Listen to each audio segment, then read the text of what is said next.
wanted a man that was 6 foot something, and he's 5'11", and you know what? He's all right with me. See what I'm saying? Like, that's I don't need, and we don't need no 6 foot nothing, babe. We're good right here. Saying this, it sounds great for the internet, but like you just said, I wanted a 6'3" dude, but he's 5'11", and we can work with that. Hi guys, we're back with another episode of 8 at the Table. Thank you to all of the new viewers that we have. We appreciate you guys watching. Please like, comment, and subscribe as you continue to watch our content. Today we have myself here on the couch. We have Rome, and we do have a very, very special guest who has not joined us in a while, Miss Ask Cassandra. Yes. Hey, y'all. So happy to be back here. Thank you for having me again. Yes, always love having you. Thank you. I love being here. Woo. You guys are like the 8 at the Table family. We are family. Absolutely, 100%. This is my Haitian sister. And my Trinbago baby. Oh, period. If we're talking about being the age of 30, Yeah. which is actually what the prompt says, right? It does. And I think the closest to the age. I think I'm the closest to 30, and dating right now at this age is really freaking hard because, like Marie mentioned some time ago, people don't know what they want. And when you're someone like me who is, closing in on 30 and knows exactly what she wants, dating other people, having to try to help them build or help them see the value in relationships the way that you do. I don't know. It's kind of like sculpting their view in a way so that they understand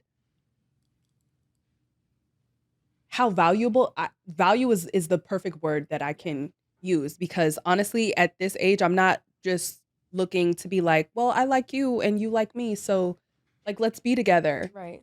It's like, no, I'm looking to actually like build a life with someone. Not build you per se, but I want to build a life with someone. I love that. I want to go places. But sometimes you don't got you figured out. And that makes relationships so hard. That's a question. Yeah. Sometimes who doesn't has you're saying you don't You're have the you, other not well, not me personally, but, and I'm not talking about men specifically, but just the other person in a relationship. So if you know what you want and you know how you want to date, but then you find someone and they kind of don't have their stuff together, it's kind of hard to come together and have a successful relationship. Because you are trying to focus more on you guys and how you guys both elevate. But this person really has more figuring out themselves to do. Now, do you think it could be figuring it out themselves because they haven't achieved this goal that they set out for themselves, or it's figuring out themselves to make it work in a relationship with you? There could be different variables. I do think that you need to know what you want, though. I think that's the biggest thing in being in a relationship, though. So honesty. Honesty, transparency, and I actually do want you to explain to me the difference between honesty and transparency. Yeah. I want to edit something that you're saying. Although I agree for the majority of it, I would say that a safer bet is not necessarily to know what you want, but to know who you are. To thine own self be true. Because we have seasons, right? Like there's a version of you that's happy. There's a version of you when you're processing something that's unfortunate and how you suffer, right? Like we're all going to experience some sort of suffering. Do you suffer well? Are you someone, do you crash out when things aren't going how you need it to go? Like what are you about and who are you versus what do you want? Because our wants are living inside of who we are and our interpretation of it. So I think that what people are having a hard time with is identifying their identity, like to thine own self be true for real. And as far as like honesty and transparency goes, honesty is more on the baseline of someone is communicating with you, are you going to be truthful? Transparency is I'm going to offer up this information to you that you probably would have never known otherwise unless I disclosed it to you. And I'm disclosing it to you in this context of relationships. I'm disclosing this piece of me to you. I'm doing so transparently, um, knowing that it could impact our relationship in any way, but trusting that we're strong enough to take this, to handle this, to engage with this. And then that doesn't have to be negative, right? It could be something as, it could be around intimacy, it can be around raising children, right? It could be around anything, but you're offering up a piece of yourself that you're choosing to versus someone asking you, which would require you to be honest. And each one takes vulnerability. Hmm. So the transparency in your mind, you could be telling them something that you're holding close to you, and you could be anticipating their response as opposed to them asking you a question and you just giving them your response, if that makes sense. Yeah. And as for the finished product, I believe that the reason why we're looking for finished products is because for some reason, the human experience, we're always trying to cheat death, so to speak. We're always trying to figure out, how do I do better than what I've seen, because it created so much fear. So, in times past where being chaste and waiting for marriage was a big thing, people thought we need to revolutionize sex and we just need to be open and free with it, right? And here comes the 70s and we're doing whatever we want because we're going to come away from modesty and we're just going to experience each other. And in the 80s, now we're dealing with the consequence of that. We're talking about STDs, we're talking about HIV, we're talking about AIDS. Like, there's consequences for trying to come away from something that we perceive as a consequence. The consequence to being abstinent until marriage is that you don't know if you're sexually compatible. But the consequence to exploring your sexuality is that you're exposing yourself to STDs, sexually transmitted diseases, AIDS, children out of wedlock, broken homes. Like, we can't escape consequence, is what I'm saying. So the reason why people are saying that they want a finished product is because they're so afraid of making a mistake or marrying the wrong person or being in a relationship that won't be fruitful, that they figure the fail safe here is to have someone who's turnkey ready, 700 plus credit score, six packs, 6 feet, whatever. Like, I don't want to do that. Guys are thinking I need her to be in tip top shape so I won't cheat. Like, I need you to be this so that I can feel safe, I can be at peace, I can feel relief that I'm married, I'm with the right person. And so, like, we are thinking that we're revolutionizing dating by saying, I want a finished product, thinking that it's going to create healthy relationships, and it's not. You still have to do the work. You still have to be honest with yourself. You still have to figure out who you are, your identity, and you still have to walk that out. Like, the best thing that you can do is just be with someone who can absolutely love you and accept you. I really think the only reason for wanting the finished product is to not have to do the work. Mm-hmm. But wouldn't you still have to do the work because you still have to live up to the finished product's idea? Just because you get the finished product doesn't mean that you Or have to stop maybe that growing. is easier for people, is trying to keep up with the finished product because, all right, that is set. I don't have to work on that. That is good. Now I just have to keep up. I have to work on me. And I don't have to make sure that I complete that product, if that makes sense. Do you understand what I'm saying? Yeah, but I don't think that they're even thinking, to your point about being able to attain or maintain the finished product, because they're so codependent. Codependency says, I need you to be this so I can feel good. So it's the antithesis of doing anything for yourself. Like, it's to your point, like, so they don't have to do any work at all. So codependency creates your identity. Correct. Okay. Correct. Like, I need you to show up affectionate so I can feel loved. I need you to be this. If you're not this, if you're not a finished product, I won't feel safe. I won't feel I won't feel like I married well. Mm. And that affects my status. That affects how society sees me. That impacts how I see myself in the guise of, like, social media, because now I can't be a hashtag of couples goals. Now I can't flaunt my relationship. I don't we're not Instagrammable. I can't post this because, yeah, I'm That's not actually Instagrammable. This relationship is not Instagrammable. I don't want to post. Like, there are some guys who like chubby women, and he doesn't want to. Now it's like, can I post this woman or not? There are women who likes a guy that Maybe he's a gamer, right? But he's not a Wall Street kind of guy, and it's like, can I post that? Can I be honest about that? And so instead of being honest that yeah, this is your type, they end up dating the aesthetic, and it's very shallow, and you can't do much in shallow water.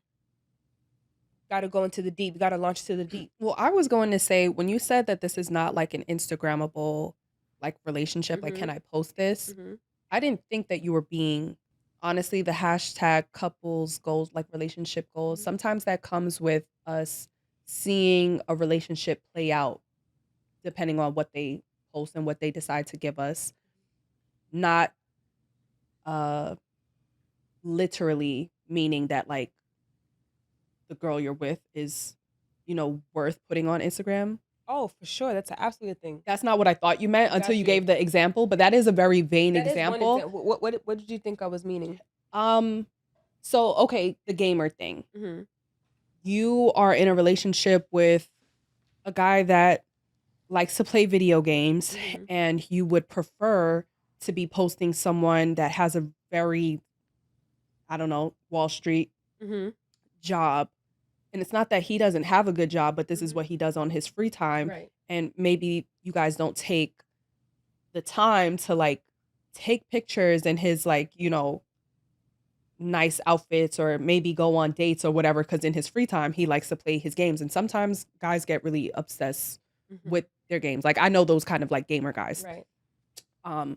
So that could be an example of like not being Instagrammable, because anybody can see that relationship and that wouldn't be their like relationship goals. It's a relationship. It's a pretty common relationship, but it's not relationship goals. Right. Or if someone says, I want a guy that, does very well in work, and we always go on vacation. We probably go on vacation 2-3 times a year. And then we always have these opportunities to, take pictures, and that would be very Instagrammable. And that could be people's relationship goals, because look, I have a partner that can do all of this for me, and he spends all of this time with me or whatever. So not like literally vain, like my girlfriend is chubby, so I'm not going to post her on Instagram. Yeah, I think both are vain. Yeah, I was going to say that because, and I also don't believe that men came up ever with couples goals.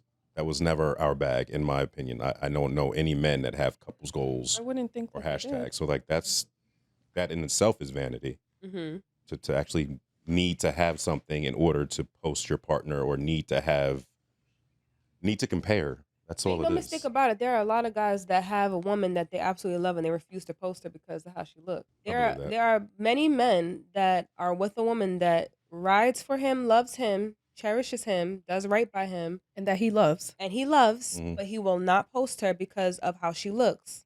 She doesn't have the aesthetic in a way that would provide him with status. It's almost like when guys get a really nice car. Like, are you gonna post that? Your car's a little run down. So if his girl looks run down, he doesn't want to, post her.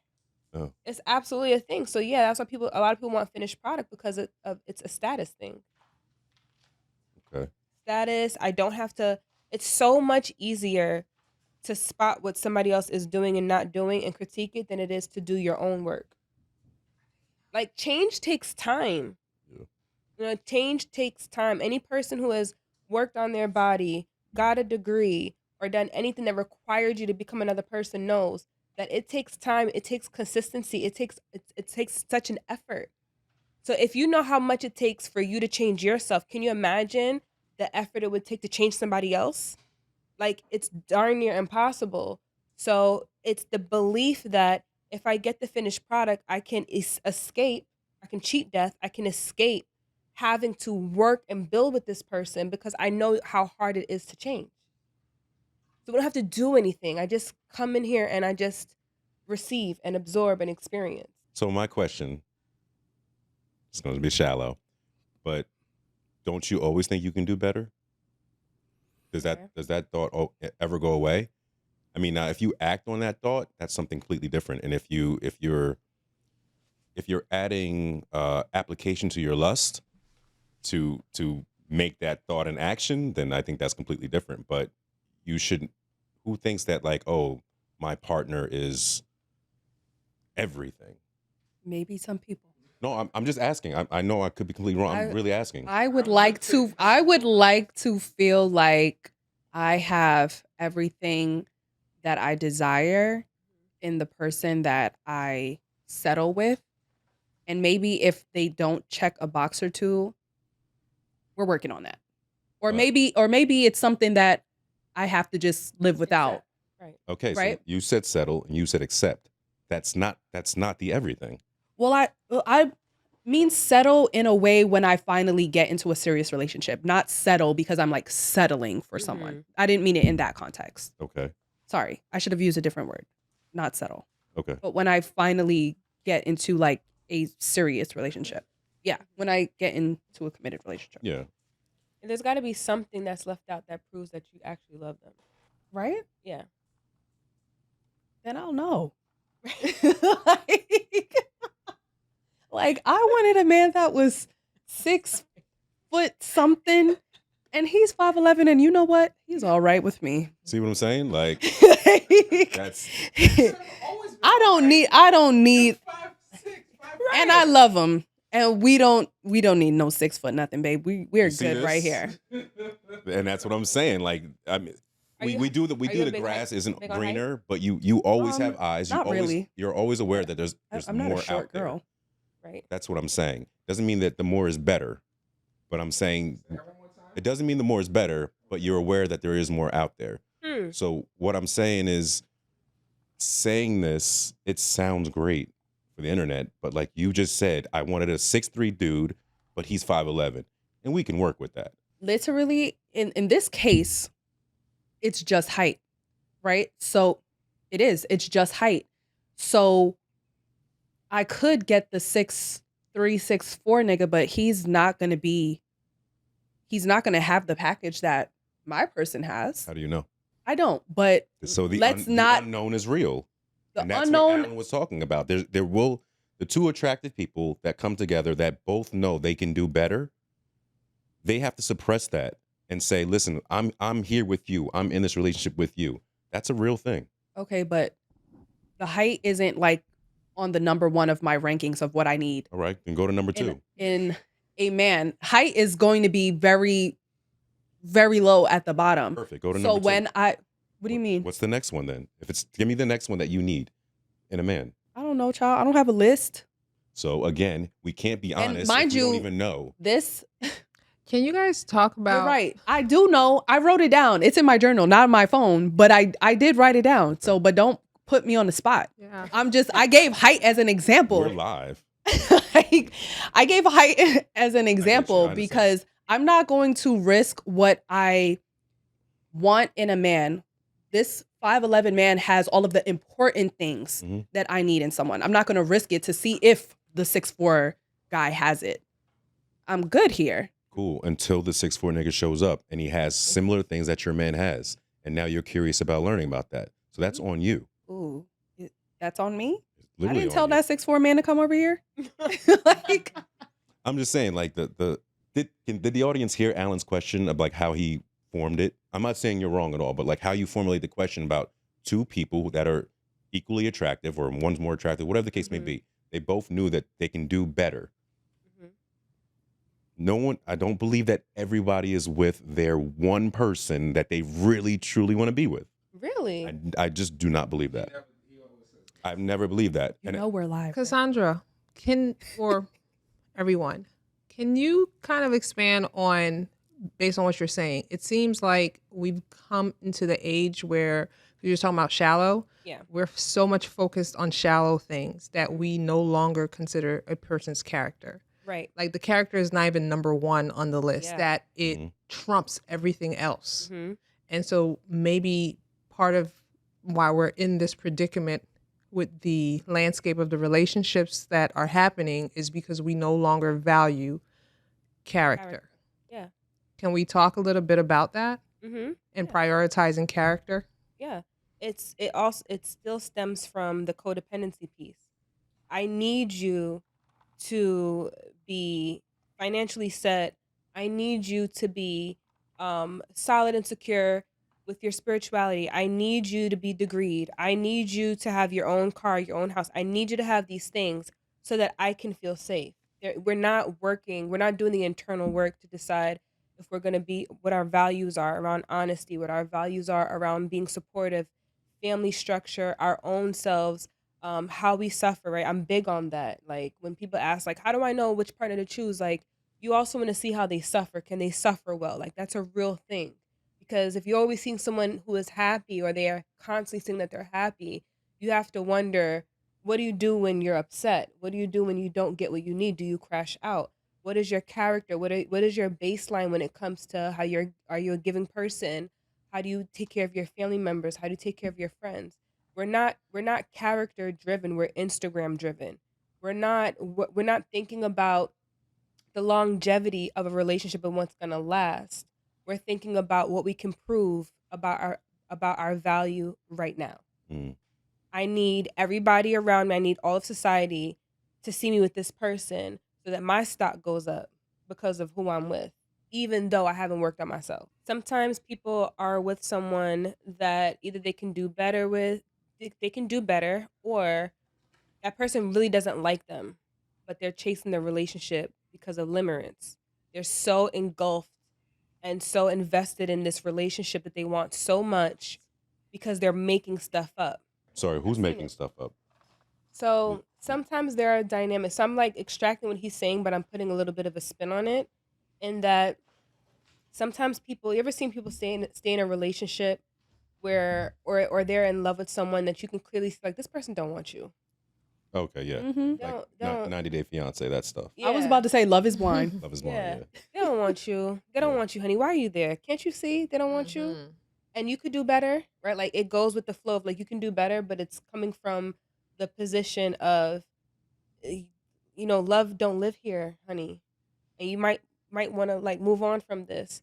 And what I'm saying is that a lot of times that comes from uh it's a euphoric experience which people call limerence. It's love, lust, like limerence, loss. I had to Google that one. Limerence? Yeah. Yeah. What does it say? It says limerence is an involuntary state of intense romantic infatuation and obsession with a limerent object. You can't use limerent. Right. Okay. Yeah. Characterized by a desperate longing for reciprocation, intrusive thoughts, and emotional dependency. That was good. Mm-hmm. That was good. I Yeah. understand what it means. It's very euphoric and they can't let go because they're obsessed. Obsessed. I would say that that's actually crazy, but that is actually in the definition. Yeah. And so like you think it's love because you don't want to let go. I can And it's see really that. hard to discern For the person who who is, wants the Is relationship. obsessed. yeah, I Yeah. could see that. And I think that would go to the people that don't post their partner, who their partner is deeply in Yeah. love with them. Totally. And then that can also make the partner think he can get away with anything, Right. or her get away with anything. Right. And so they take advantage of that situation Yeah. because they know that person's not leaving. Exactly. Ah, And so the person who's not in limerence, anything that they do in the positive becomes a euphoric experience for the person who's in limerence. mm, So that's how you get that low level, bare minimum behavior that a person kind of amplifies and like highlights as, oh Oh my gosh, I just learned a new word. I've been in limerence, guys. I've definitely been in limerence. yeah. Like, oh my goodness. He I- opened the door for me. I think that there's a. He's so great. Yeah. I've heard women say this on the internet about don't fall in love with a man, or you have to love a man less than he loves you. Yes. How do you feel about that? Well, it sounds stupid. Do you agree? Okay, you don't agree with it. I feel like No. we spoke about this season as well. Well, now that I you put the word limerence, absolutely- I'm trying to attach the things that like I see on the internet, and I've Mhm. seen that, and I don't. Why would you want that? Do you think that it's common for guys to fall in limerence? Do you fall in limerence? Oh, I've How had do you? lots of guy clients that were in limerence. Yeah. Yeah. Absolutely. And begging me to help them to get out of it. Not me personally, like, but professionally. I can only see that because honestly, I just don't feel like this is a guy's Flight? yeah. Hold on. Absolutely. I could only see it if a guy isn't like on You the don't think any same. guys experience limerence with you? Talk your shit now. She's giving you an opportunity. Say I don't think so. Superficially? So you don't think you've never experienced Maybe, a I don't guy, know. like just try and try and try, and you're like, We witnessed it. Come on now. it ha- We won't talk about it. Marie. Okay. Okay, maybe. So the answer is yes. But sometimes, honestly, No, I believe more men. I really believe that more men would do that because women have access to men at any time that they want. okay, but you see, the thing with men is, you never know if it's really limerence or it's just like a you didn't constant. have post nut clarity yet. Maybe, but maybe he's just doing this to see if he can get you, and then if he does get the chance with you, then all of that goes away. Oh, Like it's an act. So I don't really. Sometimes I really don't think it is limerence, but I think that it can be limerence if a guy is not on the same level as a girl. Sometimes they like obtain like too high. That's what I'm and- saying. The obsession. So Yeah, you're so saying someone I that's out of could your league. Yeah, Yeah. out of your league. Mhm. So that way I can see a guy being obsessed with like the chase and like wanting to get this girl. Wouldn't it be more the Sometimes- person, not the chase? Because once he has you, the chase is over, and now he's trying to keep you. That's what I'm saying. He has to keep you. He has to. It's constantly like, oh, you're the goddess, you're the queen. I'll do anything you want. I've had clients that, and I want to be very clear. I don't think that, I do not support post nut clarity. I'm just sharing a piece of information. Okay, let me be very clear. What do you mean you don't support it? Meaning, I'm not going to suggest that a man have sex with a woman so that he can know if he likes her or not. But you know it's a real thing. I understand that that's an experience, Okay. All right. Continue. right? Okay. It is though. I understand it's an experience. It's not something that I would prescribe. However, with that being said, I have had clients that longed for post nut clarity, meaning he couldn't wait to bed this woman because he was so certain that he could finally just let me just get over her. You are so sophisticated. Only To to bed this woman. oh only to discover that he cannot get her out of his mind. Mm. And he's going stir crazy because he was relying on that demarcation, that line of demarcation of pre-sex, post-sex, like, I don't want you anymore, I'm done, I'm good, I got it out my system. Yeah, I got it out my system. Yeah, let me say it that way. He hit, or he got it out of his system, and he hit, and she's not out of his system. Not only is she not out of his system, he wants some more. He wants her again, and she's cool on him. That's what it's called. It's called what? It's called bad dope. Bad dope. Back dope. Bad. Bad dope. Bad. Wow. Marie got me weak. Hey, Alan was in the streets. Okay. Apparently. Yeah. Yeah, that's Marie's a like, recipe for disaster. I don't know anything about Oh my that. God, they go crazy Yeah, I can see that. when they cannot. And then the delusion here is, all right, I just got to get somebody else. Oh my gosh, poor guy. When he does get someone else and it doesn't work, he still wants this one that's cool on him. Yeah. He can't stop. Yikes. And and some of them have had children with her and all the things, like it just exacerbates, and it just goes on and on and on. And he's calling me like, I need help.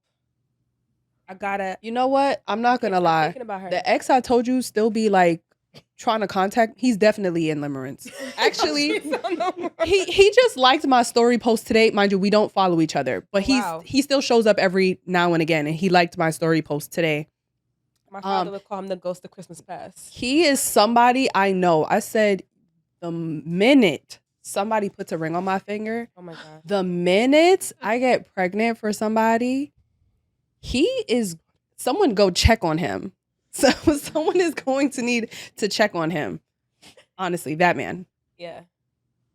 Yeah, but that's connected to the why do people pine over and invest in relationships or people where it's not mutual.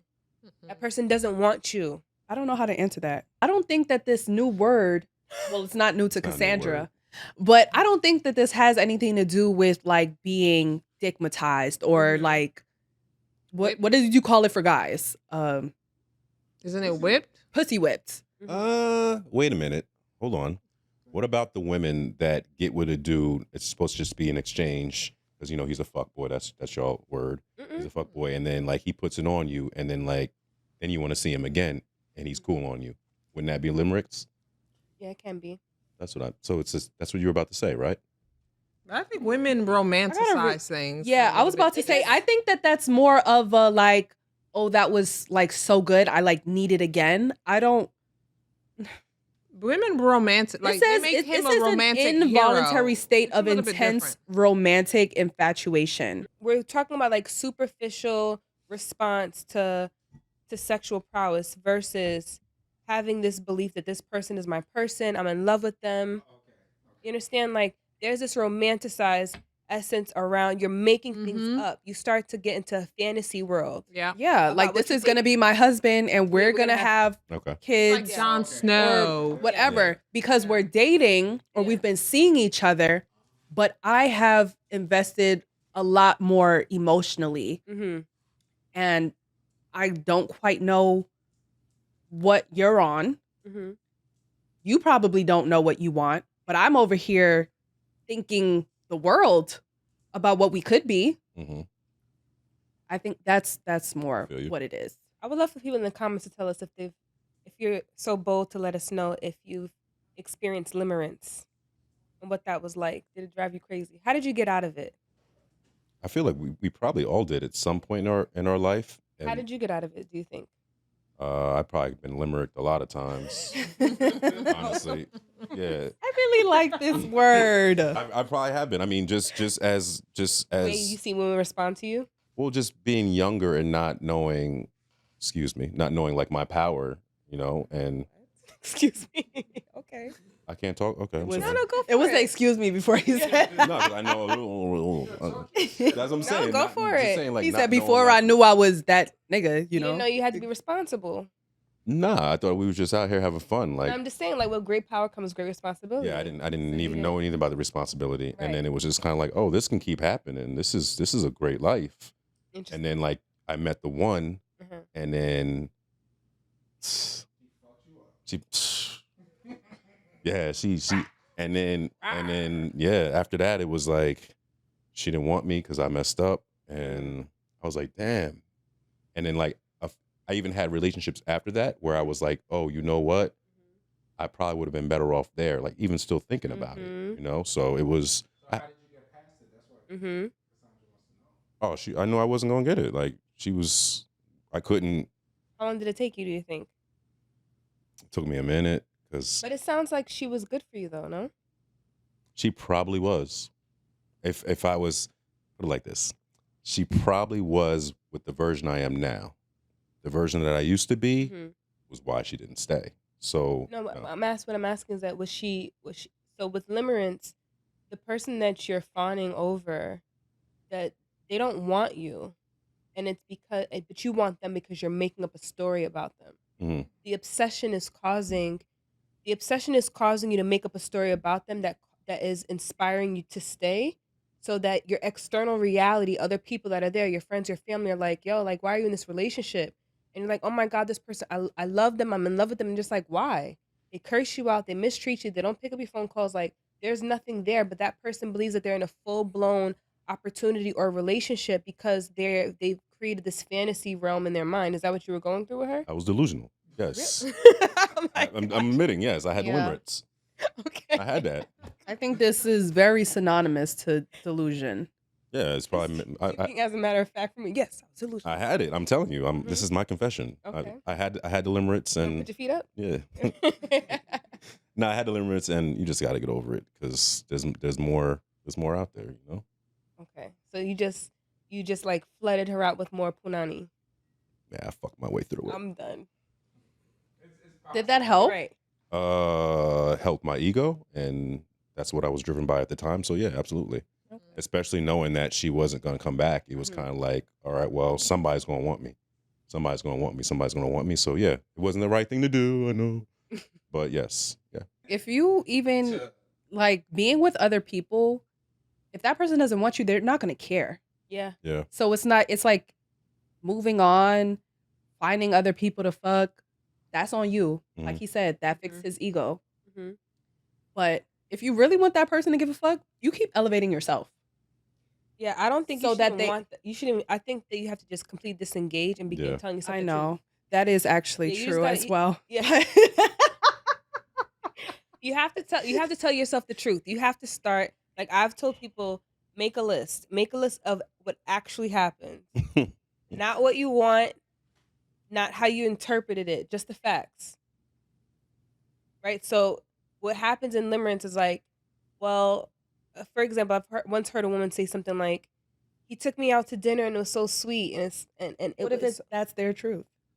It is true, but I'm just saying. he did take her out. He did take her out to dinner, but what it is that it's the story that she's telling herself about the dinner that makes it so special. But you just need to write, "We went out to eat," as opposed to, "This was so sweet. It's so amazing. Yeah. No one ever has ever taken me to a 5-star restaurant before." You're creating gravity in an experience. Just write. Just make it plain. He picked me up. She cooked dinner for me. Mhm. Just remove the meaning and the interpretation out of it so you can just get the bare bones of it, including all the nasty mean things. Mhm. They lied, they cheated. I asked them a question and they weren't, they skated around it, right? Like they're not transparent, they're not honest, right? They hurt my feelings, they never apologized. They don't care. I was graduating with my master's degree, they didn't show up. Mhm. And they said they were gonna be there, and I could have given the ticket to someone else, and they didn't say anything. You know what I mean? Yeah, right. Like that would be like that's a high. That's like as opposed to saying this person has been disrespectful. Don't don't even assign it that. Just say what happened. You have to get out of the fantasy and you have to get into reality. You just gotta see it and write it out so that you can get through it and past it. Now, with that, Mhm. I heard you were working on something. Mhm. Would you like to tell the audience what you're working on? Yes, absolutely. So I'm actually working on a communication method, have been working on it for a few years, and have perfected it in such a way that I've been able to help clients and couples get through arguments, what was once an argument, and have a healthy conversation within 10 minutes or less. So it doesn't matter if you've been having this issue for like 14 years, you guys couldn't get past it. You guys are just, it's like what I call a revolving door conversation. You have the conversation. This is something that guys really hate too, by the way. You have this conversation with your wife. You're like, okay, we talked about it. You think that the conversation is done, only for her to bring it up again. And you're like, I thought we talked about it. Her perspective is, we discussed this, but we didn't fully talk about it. So the communication method that I have, it helps couples to get through it within 10 minutes or less. So they have a resolve and they're happy and they feel fulfilled. Do you have a story you want to share? Oh. Would you care to share any of your success stories? Absolutely. So I had one of my amazing couples, beautiful couple. Actually, this is how it would really happen. I'll give you guys the behind the scene backstory to this. So I was working with a gentleman. It was just me and the guy. He wanted to work like with his own. He wanted to do his own work on his own, with himself, for himself as a man. And so we started to, work on different things. And of course, he wanted to begin work on his marriage. And I was giving him tips, explaining feminine energy, masculine energy, how he can speak to his wife, how he can show up for his wife. And he kept just calling me the GOAT. So everything that I was mentioning to him absolutely worked. And he was blown away. Like by the time we would finish a session and he would implement what I told him to do, it's like he had a brand new wife, right? I had gentlemen that did not have, like, their wives did not even initiate intimacy for years, and then she's initiating intimacy. So I understand a woman's mind and I understand how to convey it to a man that doesn't seem overwhelming. However, after a couple of weeks, he would come back and him and his wife would be in a negative space again. Come back and they would be in. Yeah, There you go. they would be right back at ground zero. And I'm just like, what's going on? Something was going on. So I asked him to ask his wife to come into a session so I could observe their communication. So what I do with my clients is I'll have them talk and I'll come off camera because I work virtually. I'll come off camera so I can observe their communication skills without my support. So body language, tone, are they able to get to a resolution? How are they understanding one another? Are they fawning? Right? So that's kind of like saying yes when you mean to say no. So people pleasers fawn, which disrupts the entire equilibrium of relationship. So I was just observing them off camera, and it got so bad. They were screaming and yelling at each other. Back on camera sooner than I anticipated to help them reset. And so then I started to talk to them about how to communicate. How do you open up the conversation and how do you end the conversation? And there's steps in between. So that one, the opener to it is extremely important, because if you open up the conversation being defensive, you're never going to talk about what you wanted to talk about. So you have to open it up with what Gottman Institute calls a gentle startup. It's extremely important. I call it praising. So you have to begin your conversation with praise. You have to acknowledge. We said that the Oh other my day. God, not I wrong. said that last week, and Yeah. thank you. Talk your shit. Yeah, absolutely. Absolutely works. You have to open up the conversation with praise. You have to let your partner know that you appreciate them, that you see them, that you notice what they're doing, because infamously, especially for, gentlemen, I find, I'm not targeting guys, but when a woman will say, baby, I want this thing, it's like, I feel like I'm in trouble. I feel like you're saying I don't do anything right. And so you want to begin by acknowledging what's amazing about your partner. But what's also helpful is at the end, it's how you end the conversation. So I call it a communication journey. It has a beginning and an end. Now, the end part of it is meaningful for men, because men want to know that when we have this conversation, we're putting it to bed. We're wrapping it up with a nice red bow, and we don't want to revisit this again. So when I do with my clients, I've had a client once that they had the same argument around dinner and showing up and being present and work schedules. They had been arguing about it for about 14 years, and they just could not get on the same page. He was in a very highly stressful job, but it paid the bills, and he just did not want to lose it. And so it was causing him to like miss out on a lot of family events. Now, typically speaking, prior to utilizing this method, I often provide a prescription, right? I would like listen to them and think, oh, well, this is an easy fix. You can just do this thing. And it would work temporarily because it's my idea. But what I love about my method is that once I teach them how to communicate, they magically figure out the resolve on their own. And oftentimes it's something that they figure out that I would have never recommended. I wouldn't have thought it possible because I'm not in their world. So I don't know what I could extract from their world that would work. So because they're coming up with their own prescription, it lasts. And so once I work with them within about a month, I never have to work with them again. I love that. Hmm I love that. I absolutely love it. And you want to give them your information and where to find you so they can contact you. Absolutely. So I am primarily on Instagram, and my handle is Ask Miss Cassandra, AskMsCassandra. I'm on TikTok and YouTube as well, but I'm mostly on Instagram. And you can just DM me and let me know that you want to feel closer instantly. And I will work with you guys and talk to you guys about how we can work together. And she really is the GOAT. I feel like Yeah. all you men really need to be hitting her up. I in the past, I didn't really like to brag, but I had a recent session with a client, and I was just like, I does this. This is incredible. And I feel like from the first time I met you, I was like, wow, she's great. Thank you. Yeah, Great. I really feel like I'm purposed for this. Like, I feel like God brought me here to restore marriages back to love, because a lot of people are married, but they don't love each other, right? A lot of people have chosen outside of the scope of value, outside of alignment. And there's something that's so magical about alignment. Things move quickly. It's like an accelerant, right? So, I remember I was talking to a guy, and he was just like, guys are logical and women are emotional, and you need both.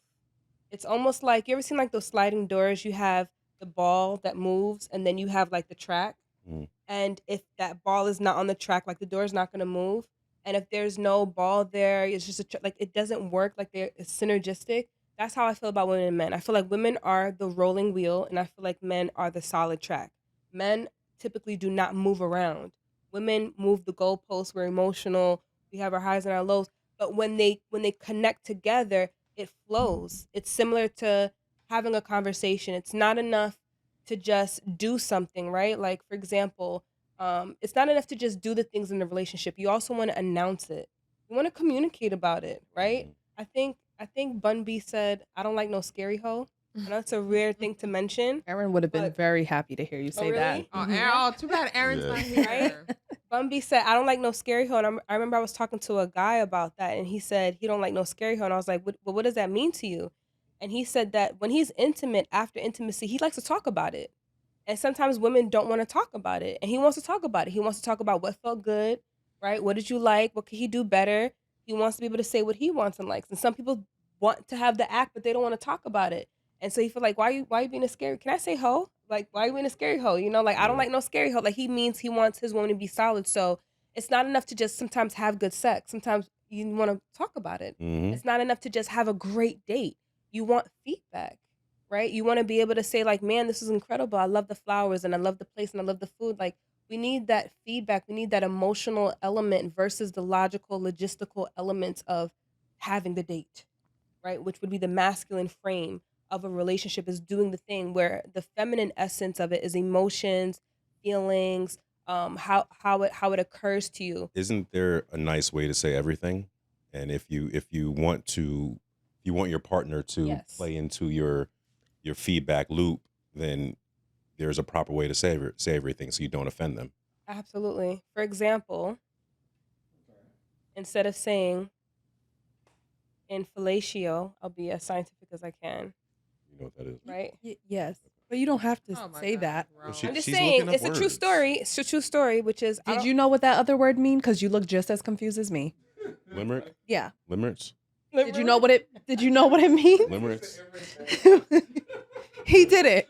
Because if you roll it back when she said it the first time, just see how he looked at me. He just said limerence. What is he? I call it limericks. That's what I call it. Please. That's how I was like, oh, okay, we doing poems and shit. Please. But then when she Oh looked my it up, gosh. that's what she meant. Hilarious. Now he not gonna ever leave it alone. Like, yo, girl, I think you're in that limerick right now. You that limerick. I Right, put that you- limerick on you're you, limerence. girl. Oh, that's going to be my new favorite word for Correct. Wow. sure. Wow. For sure. Oh my goodness. You were saying Yes. about the Yeah, like, Fellatio. right, like, Mhm. it's That's a where we different- were at. Yeah, like, I don't like any teeth on it. isn't that a known I thing? feel like they No. say that in the moment, though. No. Less teeth. No. You know? Ew. I don't know why I use this Ew. example.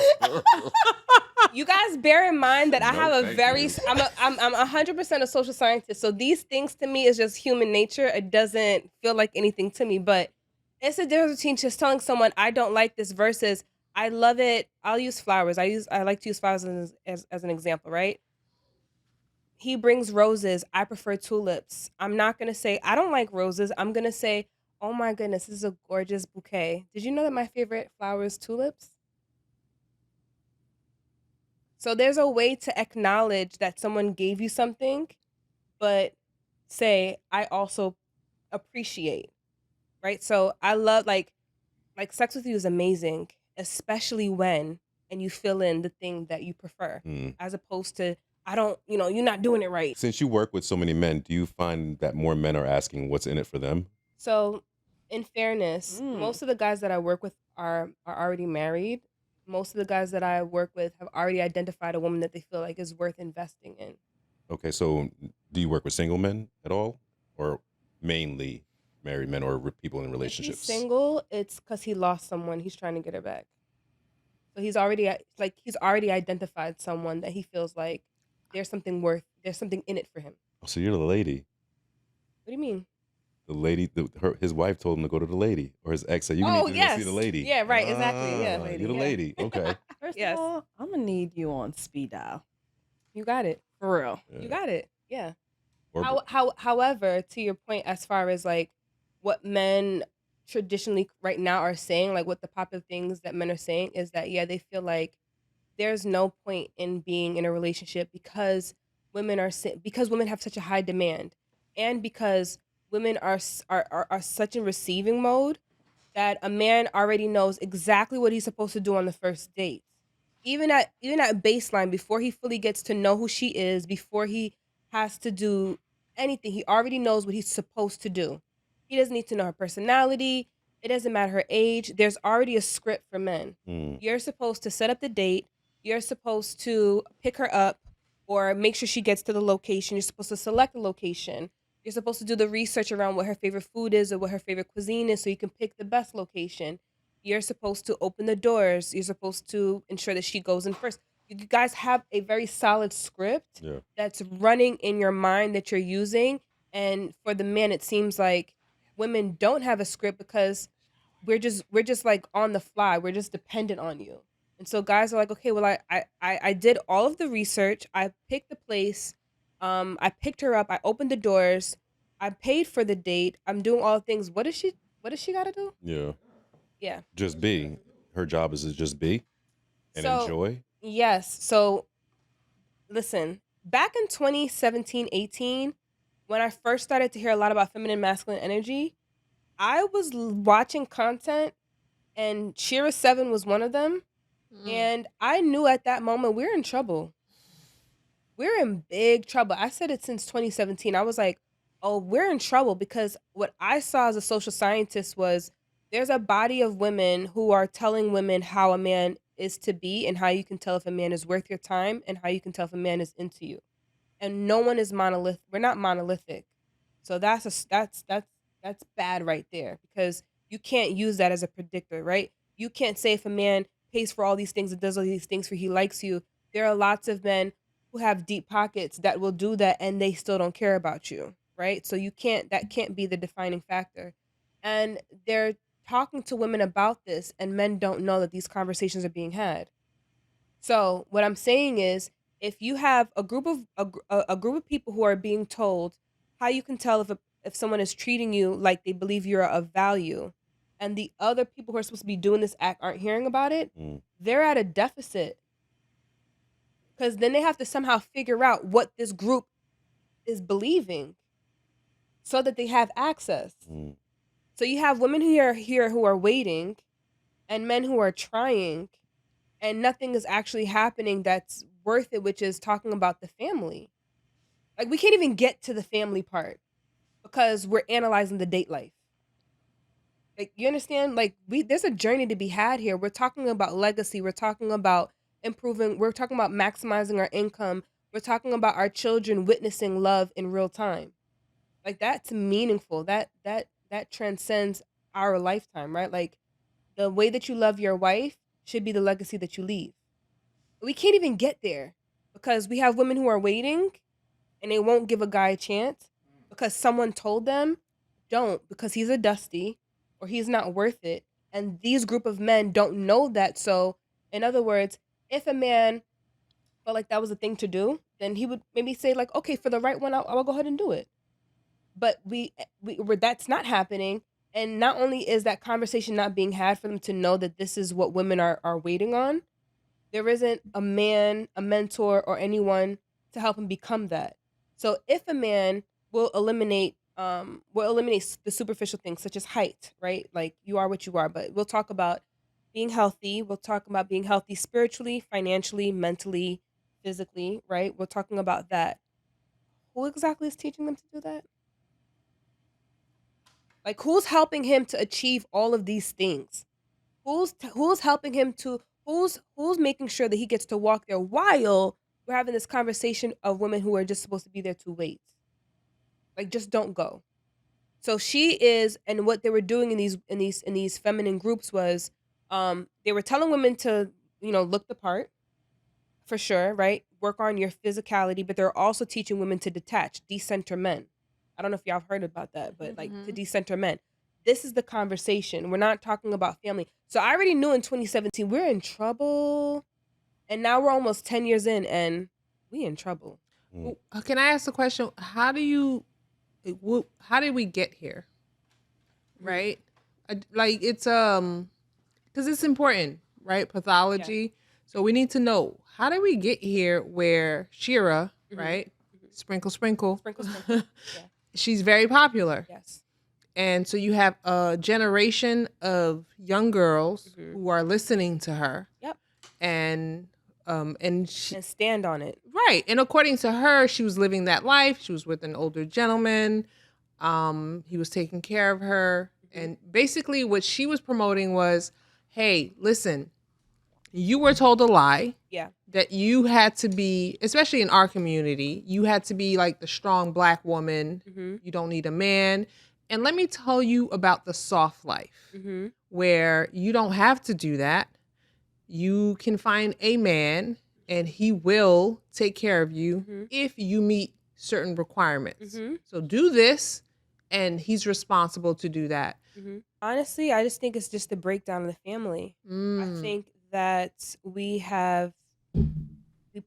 put some things on a pedestal that didn't need to be there, such as like sex, right? Like as I mentioned, in the 70s, right? If we're talking about thematically, we're talking about historically here. Like the 70s was the boom around like freedom and sex Sex and yes, the revolution. sex revolution, right? Like we're gonna wear the short shorts, like forget all that modesty. Like why wait for marriage? Why, shotgun wedding because you got pregnant? So what? You know what I mean? Like we don't need to do that. And because of that, we have our consequences. Well, if we have a lot of single parent households, single mother households, now we need government assistance. Now the government is involved and they get to determine who gets support. And now the government tells you the man can't be in the home. The government is saying the man can't be in the home because they want to reduce the opportunity of more kids coming into play. That was the reason why men weren't supposed to be. They wasn't just trying to box men out and not give men a place to lay their head. It was to keep her from having more and more children out of wedlock. This is statistics you can actually see.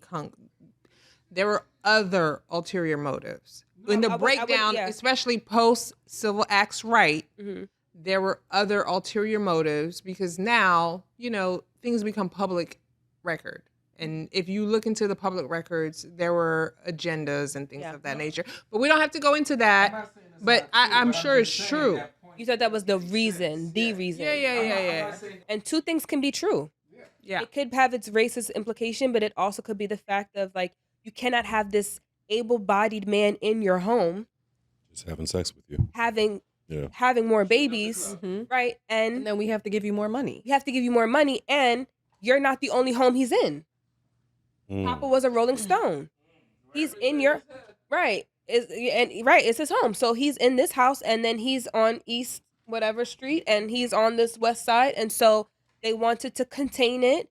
And I'm sure again that there were some racist, elements to it too, or reasoning as well. But we can't go on and say that that wasn't also a factor. So where did this all come from? It comes from broken households, as opposed to saying, hey, as opposed to like say, and this is in hindsight, right? So I'm not saying that anybody should have done anything. Like now looking back, it would have been helpful if we had more community centers that showed people how to stay within the home, how to have a healthy relationship, how to nurture your family and your kids, how to grow your finances, how to become business people. But those things became difficult because when we had things like Black Wall Street and they burned it down to the ground, it made people feel like, what's the point of trying? So to your point, like everything has a reaction, everything has a cause and reaction. So when you have um an entire experience of men feeling defeated and not being grounded in one household, right? And some did, and women are being told, if this man continues to come in here and you keep having these kids, like you're not gonna, like he's gonna have to take care of this household, and he is telling you, I'm not going to. The next thing to say is, okay, but we got to take your shoes out of here, because it didn't mean, just because they didn't have the man in the house didn't mean that he never came over. They just made sure that his things were invisible. Like, make sure you take your shoes out. Like there's actual documentaries that show this, like that women admitted, like just take your shoes out the house so that when they come in and see like there's nothing of yours here, but he would come back, right? So that's, people try to say like, oh, they got the Black woman. It's like, no, they didn't, because they were still in, y'all come back. Right? Like we can't have broken homes and children out of wedlock unless someone was there to have the sex out of wedlock, right? Like they were there.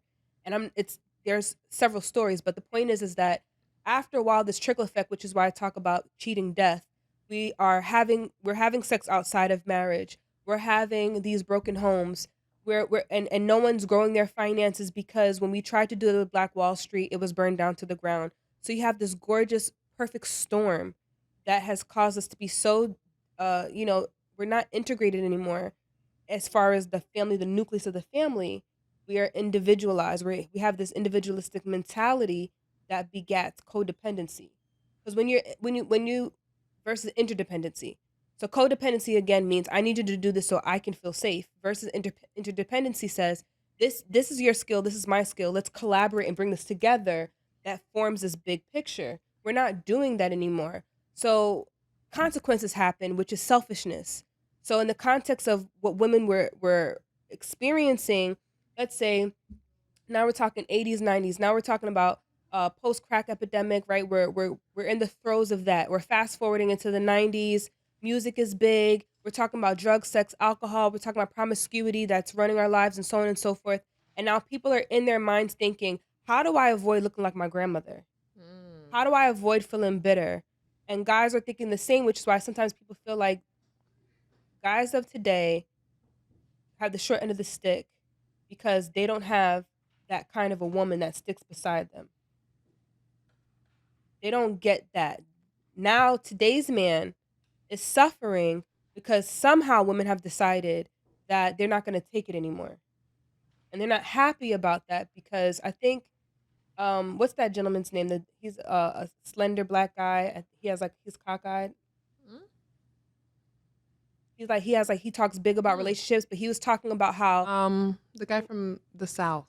yeah, he's from the South. And he said North he used to, Carolina. yeah, he wears somebody? chains now. He said he I think No, Charleston something. Charleston White. Charleston White. Yes. Right. Respectfully with his eyes. I didn't hopefully, no one takes that, One of the eyes isn't real. Go ahead. Okay, one of the eyes is real. And he was basically saying that when a woman gets hurt, she goes to church. Right? Like he was saying like women shouldn't when a woman is cheated on, like she shouldn't cheat. She should just like do what women normally do is she just betters herself. And when she betters herself, it causes men to look at what she's doing and then they feel a sense of responsibility or guilt and then he begins to get better and like that creates like this whole entire system. Lies they tell. This ecosystem that's supposed to work, right? And so women have decided, I don't want to go to church no more. You know what I'm saying? I don't want to do what my grandmother did anymore. I watched my grandmother go to church, hold it down, do all the things. I'm not doing that. If my man steps out, I'm either cheating, I'm getting my lick back. Now we have lick back in our culture right now. Yeah. I'm gonna get my lick back, or I'm just like I don't need him no more. Like I'm just like we're done. And it still doesn't go back to what we should be focusing on, which is the nucleus of the family. For that, we need new skills. We can't have the nucleus of the family with the current skills that we have because it's taking us away from it. It's not designed to keep us together. It's designed to keep us apart. It's designed for us to have conversations like this of gender wars as opposed to talking about our strengths and what we're bringing to the table.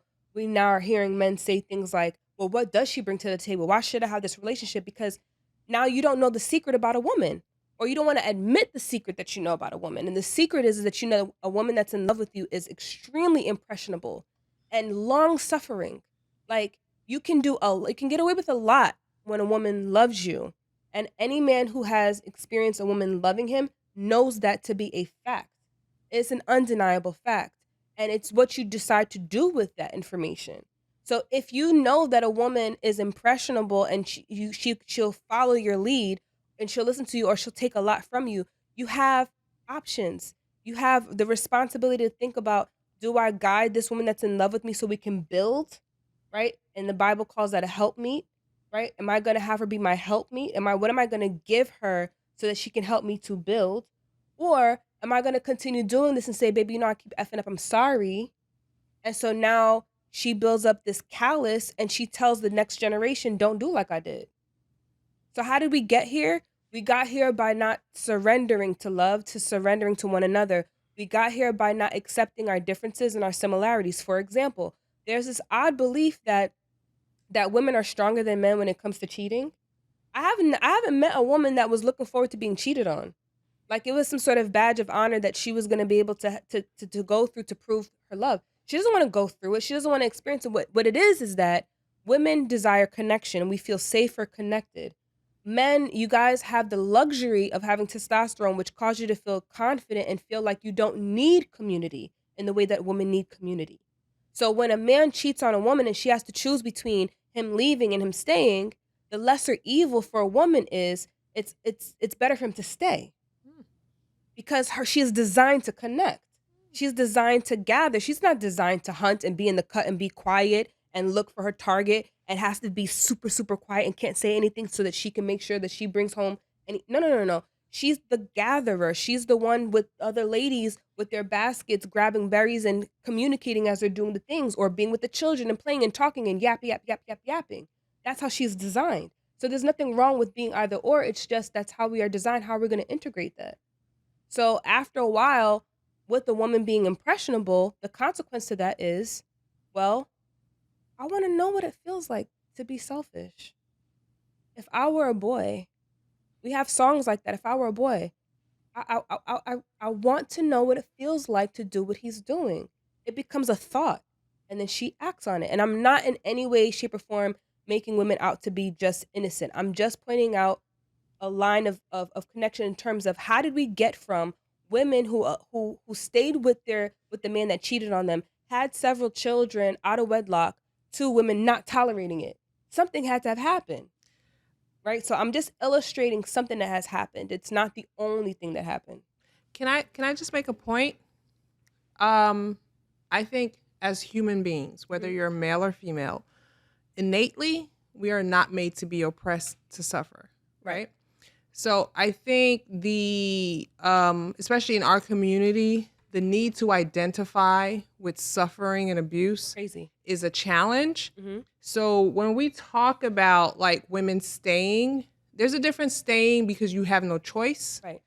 and staying when you have a choice. Yeah.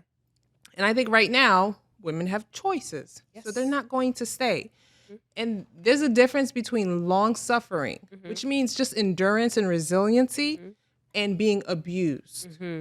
And so historically, when women had no choices, you're going to be abused. You have to stay. deal with it, right?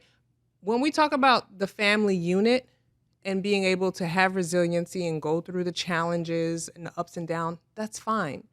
But I think if we're going to have a healthy understanding and a healthy perspective for our community, we need to shift away from suffering as a narrative and talk about how do we become resilient. And that has nothing to do with a woman being abused. Right. You know what I mean? And so I think like when we're talking about it, we have to be very careful because we're romanticizing our grandparents' marriage. 100%. You know what I mean? Like, oh, grandma stayed. No, she was The problem is grandma told granddaughter, don't stay. Yep. I was miserable. I wanted to kill myself. Don't be like me. If we're going to bring the family back together, let's bring a healthy picture of what that looks like. You know what I mean? Don't romanticize the past. Let it be what it was. Let's create a new future. I would love to see what that looks like for men and how a man can step up to get the next generation of men to surpass our grandparents or our grandfathers and our fathers. Like how do we teach men now to be better men? What would you have needed? I would have needed more support in the way of conversations about life and like what to expect just as a little black boy. What do you wish somebody told you about women, and what do you wish somebody would have told you about like making money? Well, about women, I wish somebody told me more about the caring and the loving part and like the sensitivity part as opposed to just seeing them or just objectifying them. That would have changed a lot of my Jesus. You got somebody you got to apologize to? Oh shit, my whole life I got to apologize. I got to apologize every day. Shit. But as far as money, I wish I was taught more. Make, manage, and multiply money. Yeah, I'll say that outside of college because it seemed like my generation was you leave high school, you go to college, and this is what you do. And then at my age now, I see people that have these degrees that don't have jobs, or they have these degrees that they're not even using the degree. And I always wondered, like, was it really worth it? Right. And then I see the people that are in debt paying their student loans back, and you went to school like 25 years ago. And so it doesn't make sense to me. And I feel like if somebody was able to lay that plan out for me, like, hey, you don't have to go to college. I didn't go to college. I didn't need anybody to do that. But I'm saying if somebody said, I knew it was a scam to begin with. If I wasn't getting a scholarship, I wasn't going to pay to learn. I was going to be on campus. I was going to be doing all types of nasty stuff. Anywho, but I knew me. That's the thing. So I think just laying that plan out, and I think that new plan wouldn't even be college now. I think the new plan would be more like, hey, you have to get into like the tech world. You have to figure out a way to more of a trade and more how to maneuver around this AI boom that we're going through right now, or hop on the AI boom. Yeah. Because I don't think the college route and the way we used to do things as men is really working. I think if we get back to the whole trade thing, because we do need plumbers, we do need electricians, we will always need that. Can I just say Sorry, something bud. very quickly? We're manning. One, again, the guy next to you, he may be okay, but he also may be a scumbag. Stop romanticizing that person. Number two, people have an aversion to pain, and I don't understand why that's a problem. Right. Do you want to know why? It's exactly what you were saying, right? They're seeing the person in the VIP section. Oh, they figured it out. I don't have to suffer. If I attain that, my suffering is over. As human beings, I want to know one human being that wants to be picked, prod, or poked. We have an aversion to pain. Nobody wants to suffer. And I understand you want to be like, oh, work for it and do it the right way.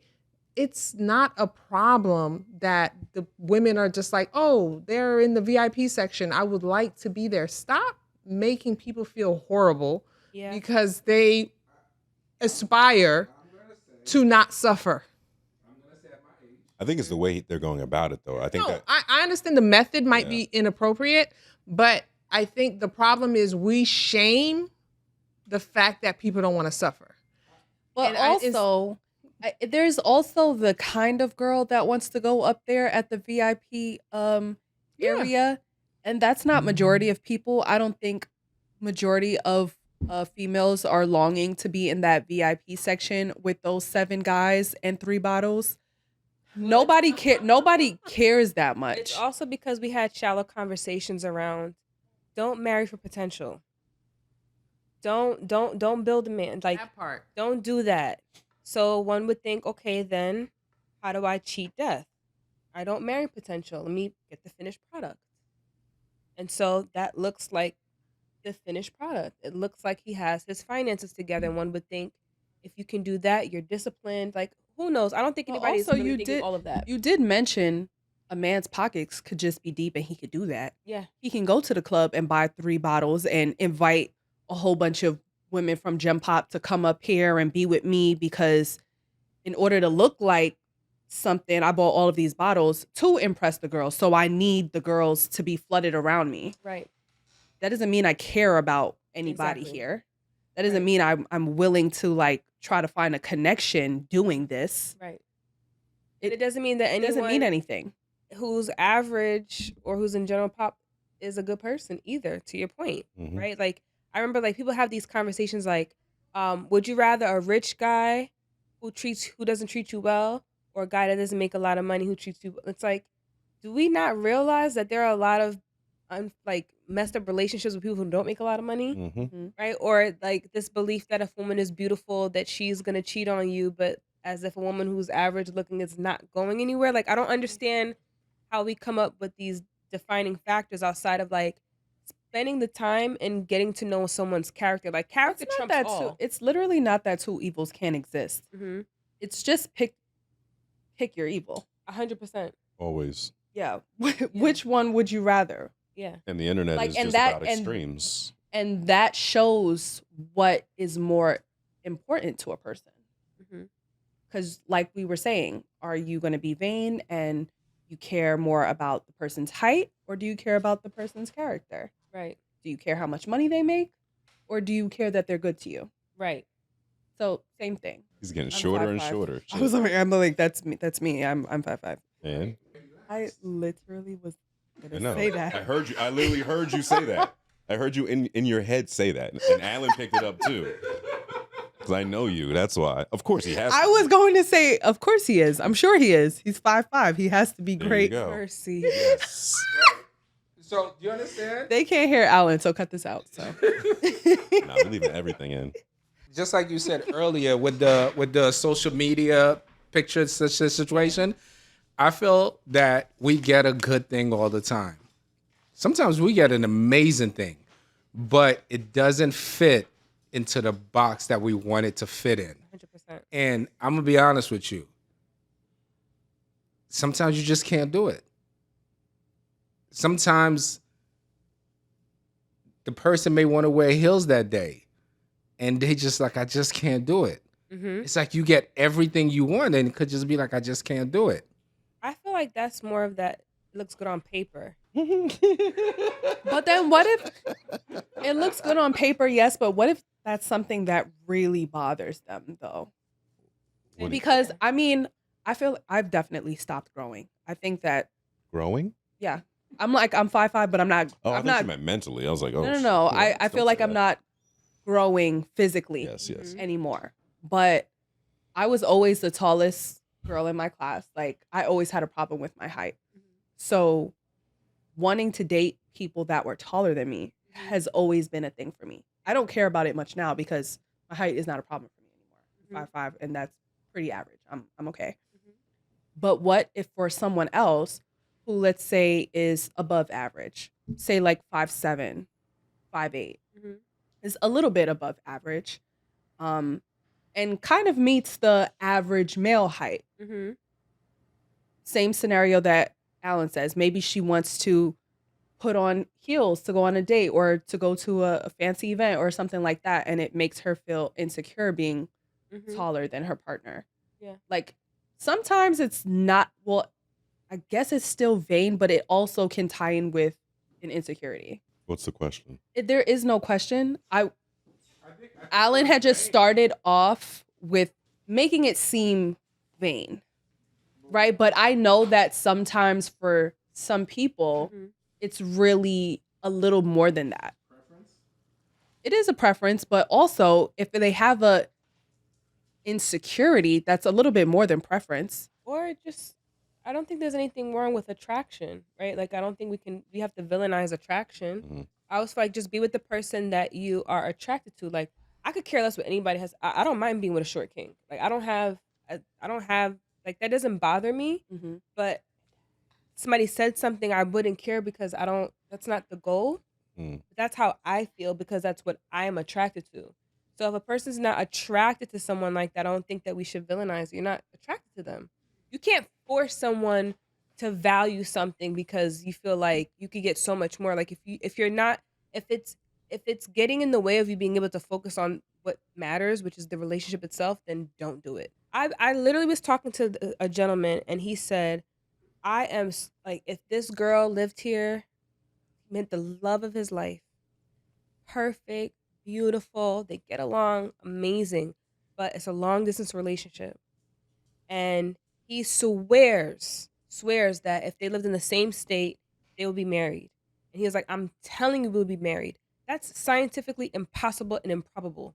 You don't know what your relationship would look like if she lived in the same state as you. You don't know what new challenges would arise because she lives in the same state as you. You guys have the luxury of distance and separation to like literally fall in love with each other all over again because you didn't see each other for like a month.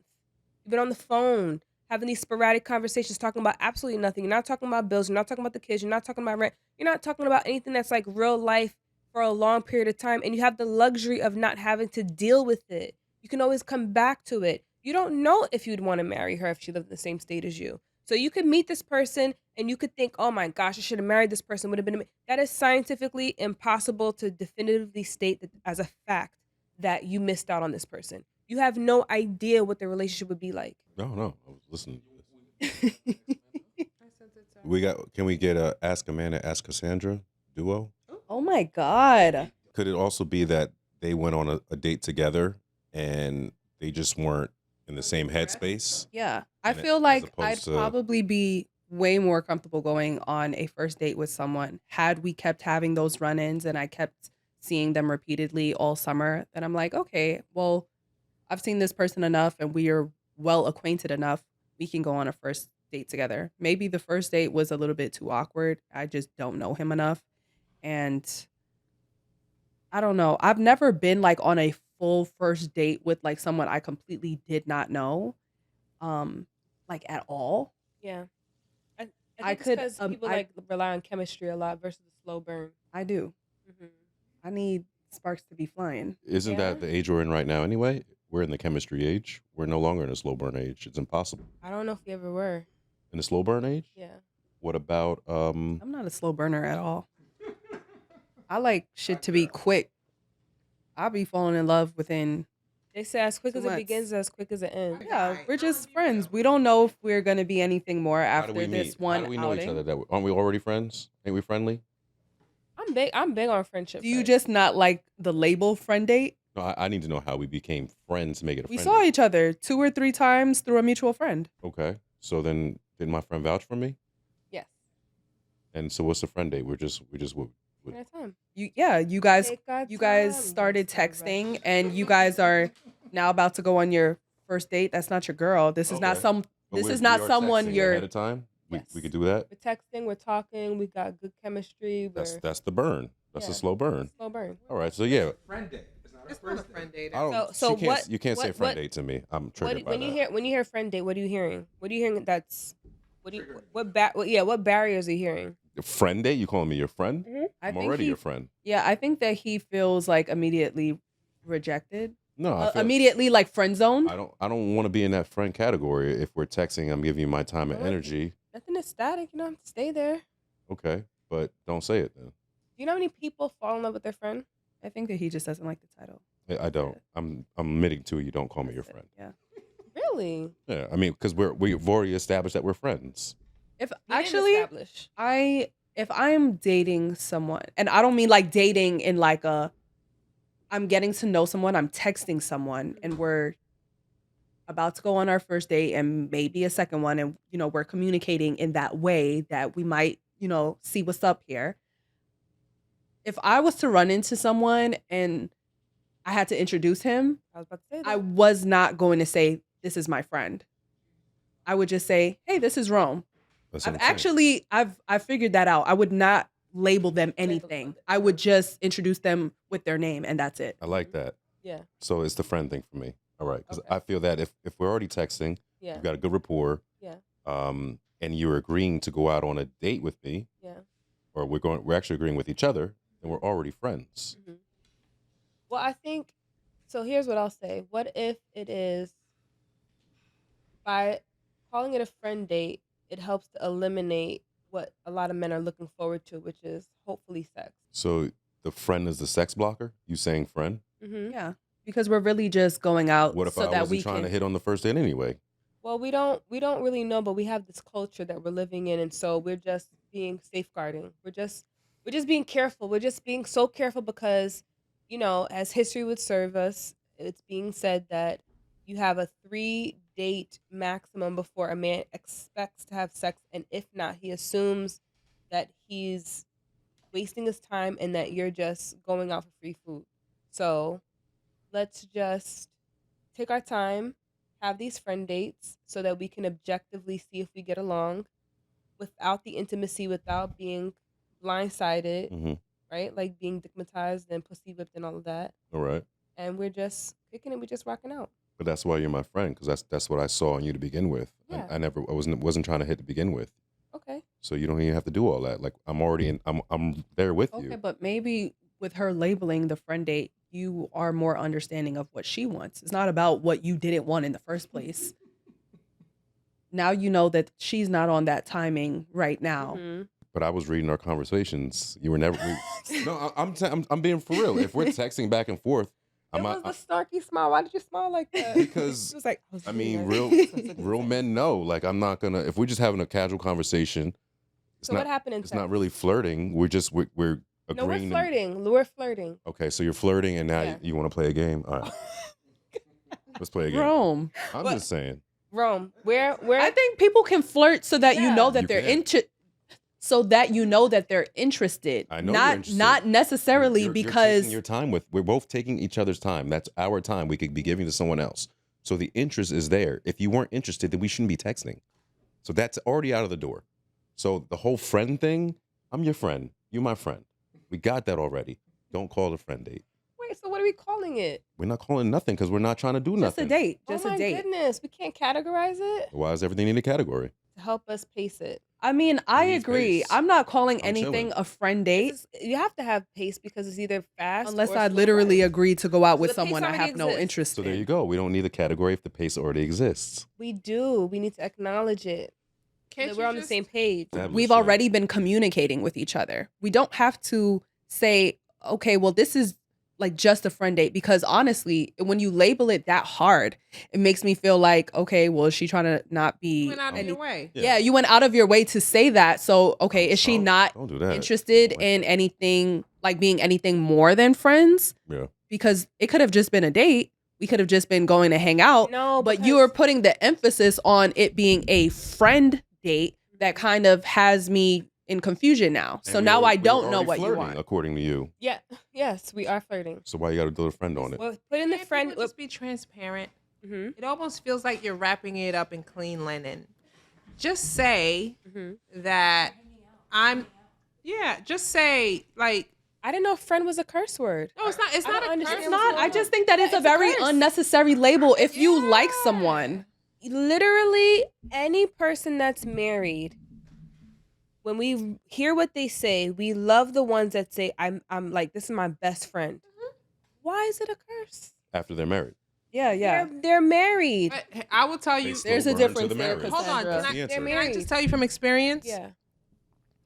My husband is my best friend. Yes. And I'm not saying it, but I'm being honest in that. But it's a friendship that we build through the years, right?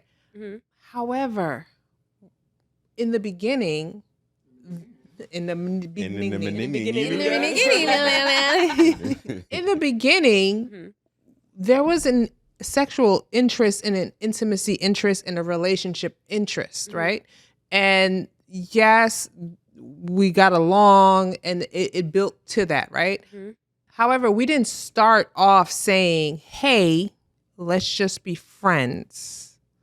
We acknowledge what was happening between us. And if I'm sorry, before I start, and if a dude comes up to you and says, "Let's just be friends," Mhm. most times y'all think he's on some other shit. Like, oh, he's trying to try this angle. Like, oh, he's trying to friendship his way into the pussy. Guys don't come up to you and say, "Let's just be friends." So why do that's women have also to? that's always You a have to- response to rejection. But you also, friendship is something, Alan, hold on. It's something that you build to. Like, that I like this person. That Correct. is something that has to be communicated. Here's the thing. Connection, you don't know about connection. No, cool. You may go on a date with somebody, yo, I'm just trying to hit, right? And in the midst of the date, Can I ask the audience? nah, Excuse me. it's happened. Hey, Alan. Can I ask the men? Go ahead. Can I ask the men, Alan? Can I ask the men? This question is for the men out there, so just leave it in the comments. If a woman formulated a sentence and said, "Hey, we're going out and it's a friend date." Mhm. Am I saying this right? Mhm. And we're a friend date. Now you have been texting each other. Mhm. Apparently Flirting.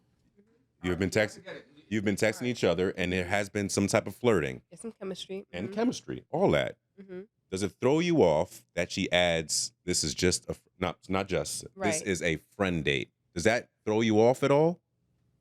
Yes or no? I'm saying you can't use the term friend date without communicating what you mean. If you say we're going on a friend date because I want to start as friends, That's what I'm. and yes. like if you say Okay. that, I understand what you mean when Yeah. you say friend date. But if you just say friend date and you leave it up for me to determine what the fuck you mean, Or I'm gonna be like, My- okay, My thing is that even well then if- we're not gonna be nothing. let's split this friend bill. yeah, and that's fine. Yeah, and No, that part, yeah, absolutely. Yeah. That's important. But here's the thing, though. Sometimes guys go on friend dates and they still don't want to split the bill. They don't. I'm speaking from experience. But nevertheless, we're flirting, right? You lost me with that. Oh, so you end up paying it? So, like, saying that it's not friend date or not, he's probably still gonna fit the bill. Yeah. So you know what I mean. But I know. It's just a What- friend. what That's I'm going saying on. is, like, Sorry. All right, is- and that was one of the less important points. Yeah, we got stuck on But, that. Yeah. But go ahead. yeah, but like, okay, flirting or not, like that means what to you? Flirting or not? What do you Yeah. mean? We're flirting, we're texting, we're flirting. That means what to you? That means that we're both interested in mutual interest. Okay. And then and I would think that on this date that we were gonna continue this chemistry. We Mhm. were going to like absolutely pick up these vibes in person. 100%. And do you So flirt I with could your other unders- friends? Yeah. Depends. You said yes. Okay. Depends. How about this? Are you flirting with your other people that you're calling your friend? No, not right That's now. the difference. Not right now. Okay. So It's then, not impossible. What I'm saying is like I don't owe you anything. And okay. you don't owe me anything. And I am single and you are single. And you do what you want to do with what you want to do, how you want to do it, when you want to do it. And there's nothing I can say or clock about it at all. You can flirt with me and text me all day long and have a woman in your bedroom that night. Amen. Correct? Amen. All right. So we don't need to be talking about fidelity, loyalty, or mind who I'm flirting with when you can be smashing someone within the next 12 hours. Yeah. Right. So you don't owe me anything. I don't owe you anything. So that's why I said, and flirting means what? So I'm flirting with you, and that means what now? Like, what do I owe you now? What do you get to receive now? Because I'm flirting, we can't go on a friend date? It's not that we can't. It's just the label of friend. If you just remove the friend, we can just continue it. Because now I know that I'm not just your friend. I'm also somebody that you're going to continue to flirt with. Yeah. Getting to know. It may go somewhere. It may. We are getting to know each other. 100%. That's not friend to me. What is that? That's a possibility. Okay. That's my potential wife. I want you to be calling me wife already. Oh see. my So- God. Right. So like, you know, we're That's how I like niggas to move about me. Calling me your friend? What are we doing? people are I just think that we're overly threatened by, you know, by these titles, and at the end of the day, it's like, what is the issue when everything that we're talking about in the that's the context, the content of being friends is we're not having sex. I might be able to flirt with you. You don't owe me anything. I don't owe you anything. We're chilling. We're having a good time. I'm enjoying your company. You're enjoying mine. That's it. Suddenly, it's a curse word. I don't know who decided that, but literally what it is that we're I just probably did. yeah, we're literally just See. not having it's to define to say like we have some boundaries here. And yes, we are friends. I'm flirting with you, and that's I'm happy to have that within the bounds of friendship because it's not going to go any further for the time being. But if and when we decide that we want to expand this and expand it out into like sex intimacy or whatever, then we will decide that. But for now, well, heck, if I'm over here doing, you see what I'm saying? Like this is how people mess themselves up. Because if a woman say she's out with you, no friend date, we just out, we kicking it, we're having a good time, we chilling, we're just going with the flow, as people like to say, we're just going with the flow. We're going with the flow, having a good time. He smashes. One of the first thing he's thinking of is like, dag, that was easy. She did it with everybody? Can we stop right there? Yeah. What is the woman thinking? About what? You said he's thinking that he smashed. Mm-hmm. Is she that easy? Does she do it with everybody? Mm-hmm. What is the woman thinking? As a woman, what are you thinking? She's excited. She's happy. You think she's wondering if he's doing that with everybody? You see this? Hold on 1 second. So, is she that easy? But she gets to get off with, I'm happy, I'm excited. No. No, it's the same thing. Could you think, oh, is he that easy? No. Have you ever heard that before?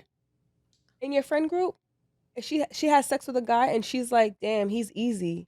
I feel like these I are have never perfect heard that. scenarios for like I have heard that. podcast talk. Sky but says her friend group, yes. Yeah, and you there's got to look to even the youth. memes. I don't know. There's No. even memes where I women don't know. I feel like this doesn't really happen to No. anybody I know in I- real life. child, It's No. always Out just of it. it's Girls will always say just that? Yes. That the guy is easy? a Yes. conversation. You got to listen to the but youth. not like She's in college. The She's. youth? No. No. I don't no. know. We're going back to the old people. No, All right, no, come I back, have come no back, come back. idea. No. I have but not that he's easy, but that No, he I don't just know. doesn't desire Terrible deep business. connection. The reason why I'm saying that a woman is excited is in the fact that socially speaking, there's a lot of shame around a woman having sex. Mhm. So the excitement is in that she did something, she's being intimate, they're growing. She thinks she's probably add meaning to this. You understand? I'm not saying that it's Rome is healthy. like, I don't know. I'm not saying that do I look like a woman to you? Yes, ma'am. Okay. You think I talk to a lot of women? Yes, Maybe. ma'am. Maybe. Yeah. A lot. a woman that goes She's on out the men's side though. ha- So I No, don't. it's cool. and is We were talking about excited, shame, so I'm yeah, with you with that. I agree. Go yeah. ahead. I'm saying that a woman that goes out with a guy and it leads up to the point where they're doing that, she can either. I chose to not go the negative route because what a lot of women might be thinking is she wants to hurry up and say, "I never do this. This is the first time." Okay, now he. Oh, all of a sudden Now we you're have telling the truth. we have agreement. Now we have agreement. I'm Yeah, just saying. absolutely. Yeah. I chose to not add the gravity. Right. Opposite of that is the excitement of the chemistry.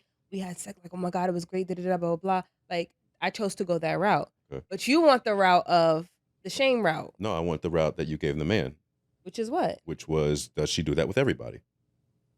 So you think that women are analyzing how quickly men have sex? Yeah. I don't think it's a major thing, but I think it's in their brain at some point. Yeah.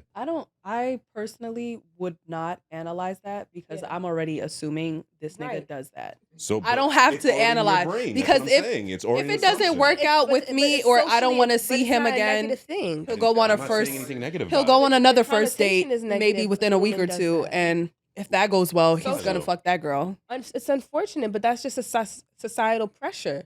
When you hear a man say, "Dag, yo, she was easy," that's him being concerned around like, yo, like, how real is this?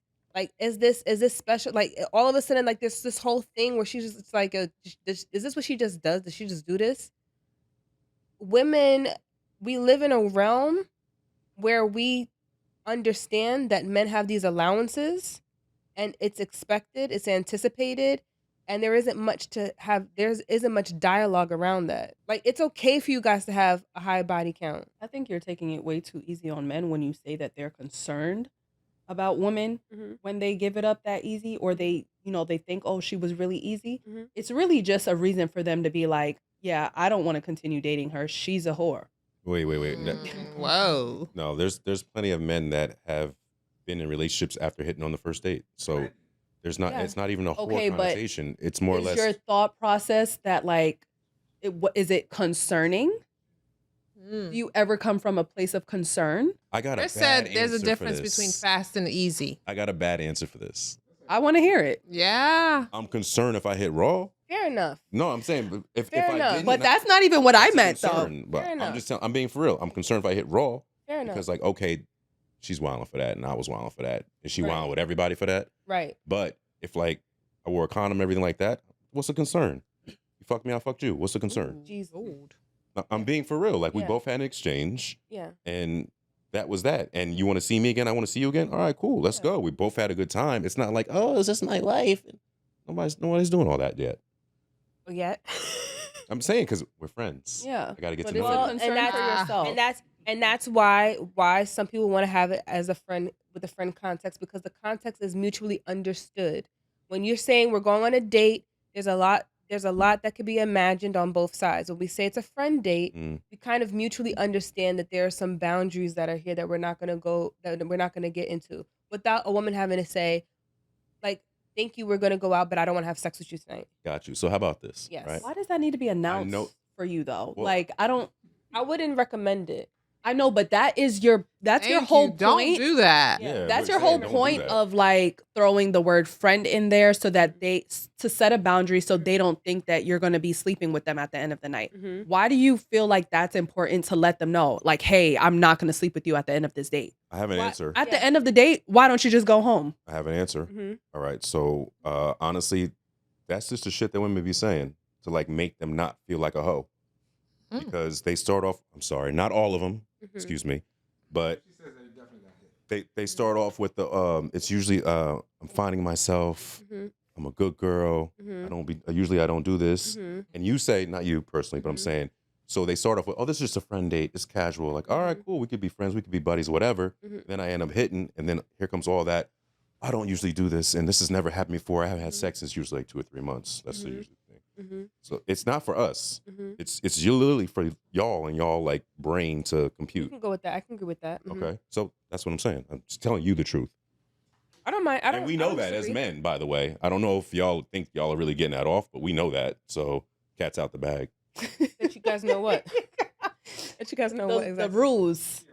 Oh, It's yeah. and whenever you say that it's been 2 months, every woman hasn't had sex in 2 months. Come on, or 2 or 3 months. All right, I got you. Y'all be saying similar shit. Absolutely. And if you name one, I'll tell you if it's true or not. I don't know. I don't be asking niggas 'Cause nothing. we're angels. We're gifts from God. angelhood. I didn't say Yeah.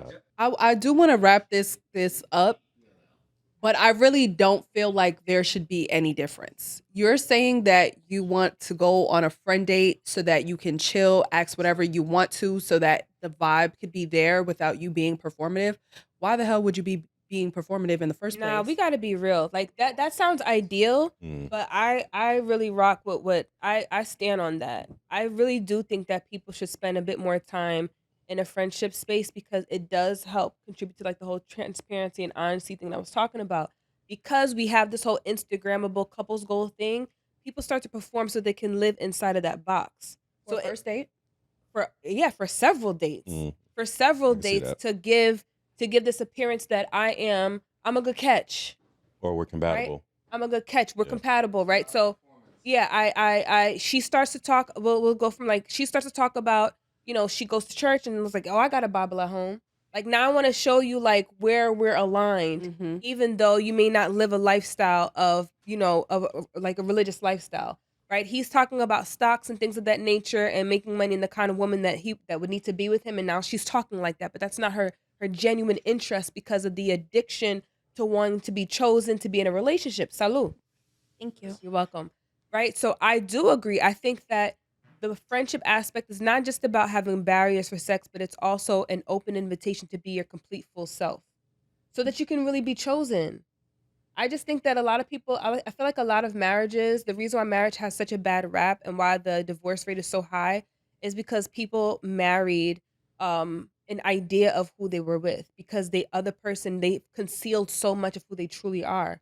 So now you're in this marriage where you can't escape, where you don't have that opportunity to like, your mask is off. Now you got to deal with the real.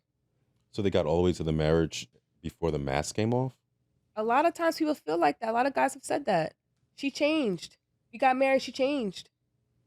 You've never heard that before? But you're I have not heard that, always but- gonna have the Yeah, same version. heard that. It's people change. Yeah, she changed. Like, I've heard guys say that all the time. Like we got married and she changed. You're gonna have so many different versions of your wife That you should learn it in friendship. Like I know some people that have gotten together.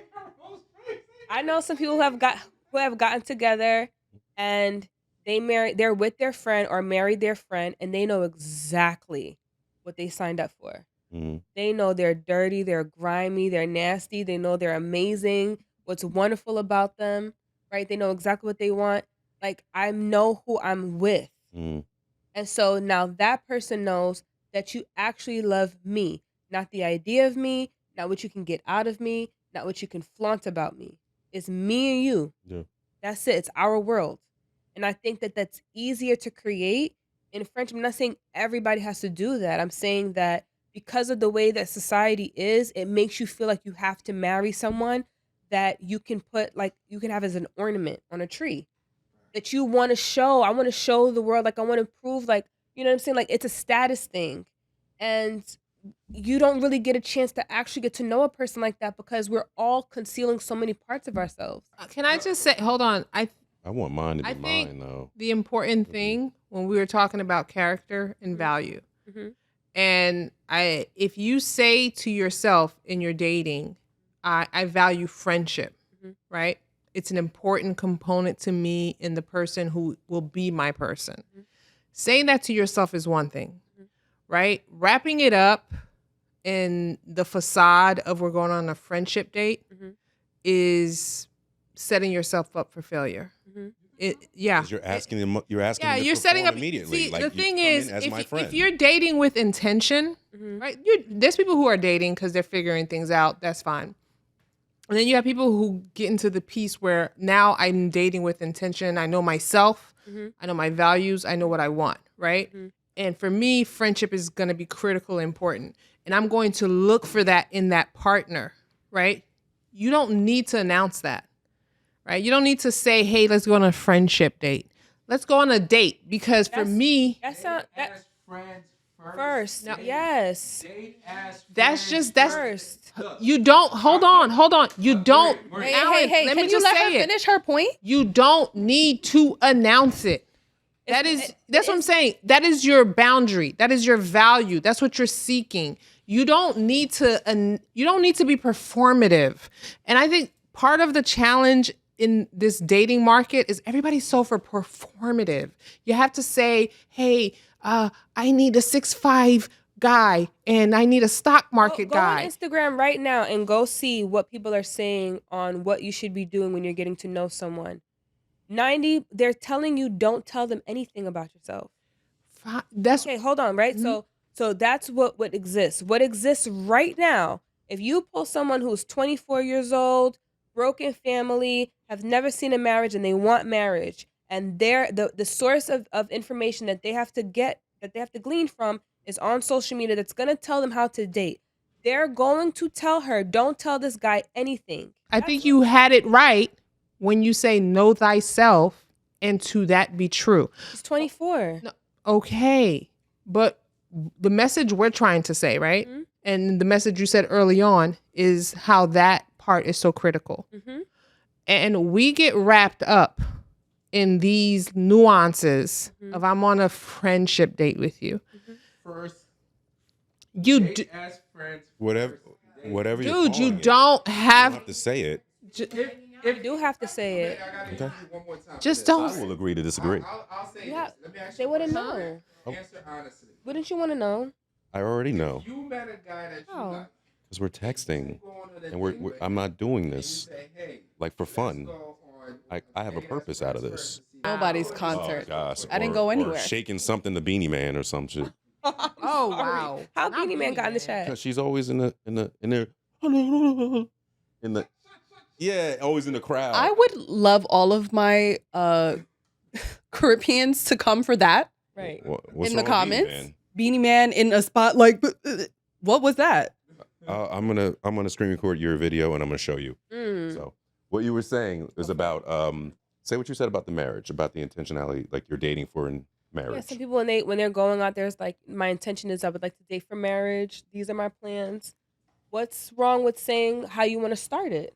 I would love to start to get to know us as friends. Okay, so Yeah. even that dating for marriage, hmm I'm assuming Mhm. you're dating for marriage. Why would you assume that? Aren't we texting and talking and we're not No, that's We're not not- everyone's end goal though. So No. Okay, but Some people date because they need a palate cleanser.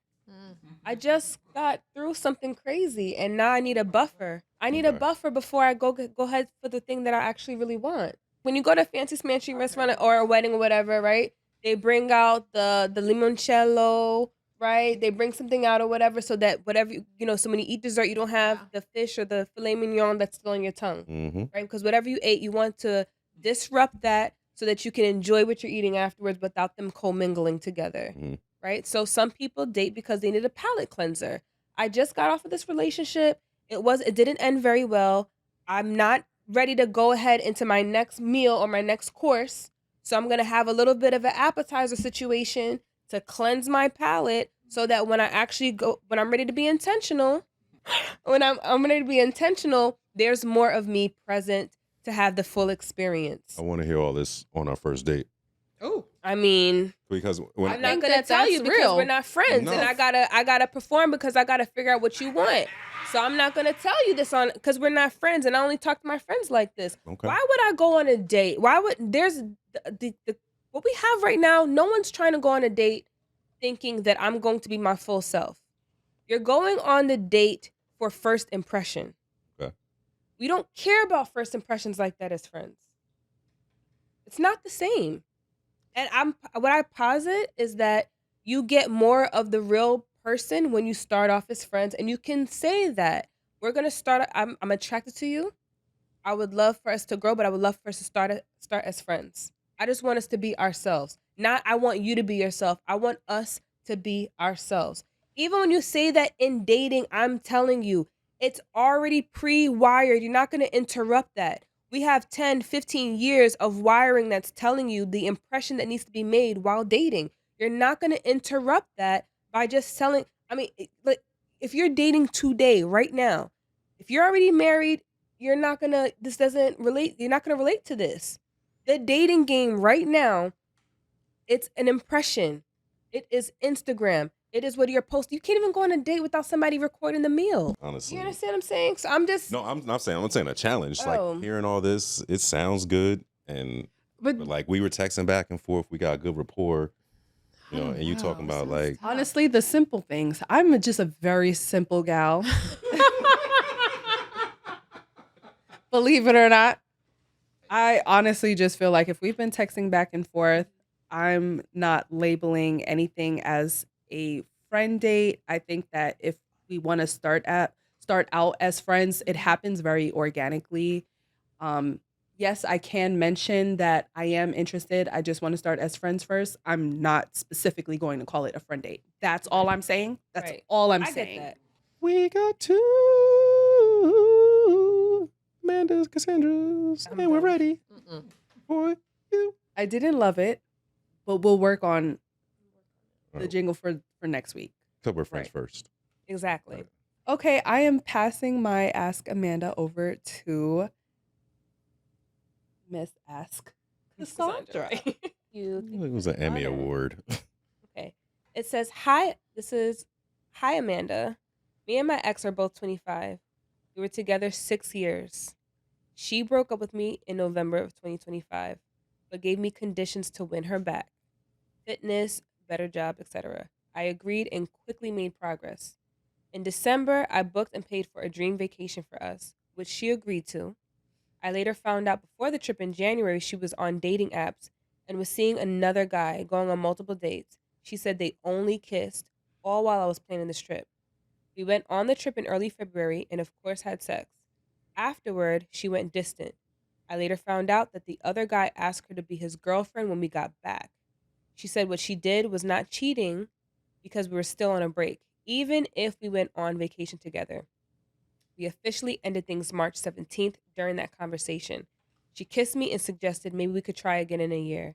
I feel like she's playing me and this other guy. Should I let go and move on? Absolutely let go. What are we even talking about? Limerence. Right. First of all, I'm so surprised that this is coming from a guy because guys, limerence, I don't know. They don't really coincide to me. Why did you still go on that trip? That's one. I did not get that they were on a break, but apparently that they were. In the beginning, she said that he said that she wanted him to get into she broke up with me in November. Okay, and so they were on a break and she was talking to someone during that time. Mm-hmm. I feel like knowing that she started talking to someone else and she was on dating apps, like actively trying to move on, my ego wouldn't have even let me like still try to get her back. Mm-hmm. That's just me. But also, I don't understand why he's still questioning what he should do at the end of it all. And I think his question was, is she playing? He feels like he's playing and like, should he let go? Yeah, should I let this go and move on? I think absolutely. Like, why is that a question for you? Because honestly, she still continued talking to this guy. She's in a relationship. Yeah, he asked like they got to the point where this other guy is asking her to be his girlfriend. Mm-hmm. She gave you the peace out and said maybe we can try in a year. And how can we even be certain that in a year we could try again when now you're in a new relationship? Mm-hmm. So I don't think it's the matter of her playing both of them. I don't think she's playing anything. She chose. So what are you questioning? She's actually not coming back in a year. If that's what you think. She's not. She's not. Talk that talk. We're not laughing though, but he doesn't know. yeah, They worked together for 6 years, so maybe I don't know. Yeah, she's been she's done. Yeah, I feel like if you We're were, not laughing. I would have gone on the trip too. It didn't really make any sense for him to still be like, well, come, let me still treat you because I did all of this for you. So He gave him like goals. Be like, Yeah. Dag, you going on a trip with your ex, like y'all have history. So maybe he thought their history outweighed this new person. and that it wasn't serious. He does not a new person because all that he knew at that point was that it was dating apps and she just kissed once. So I it was innocent. actually hate that excuse, the history, Mhm. and that's still linking Right. people together. I actually do hate it. And to be honest, I've actually been in a very similar situation, and I did take the trip. And not because I thought that we were ever getting back together. Mhm. It's a trip.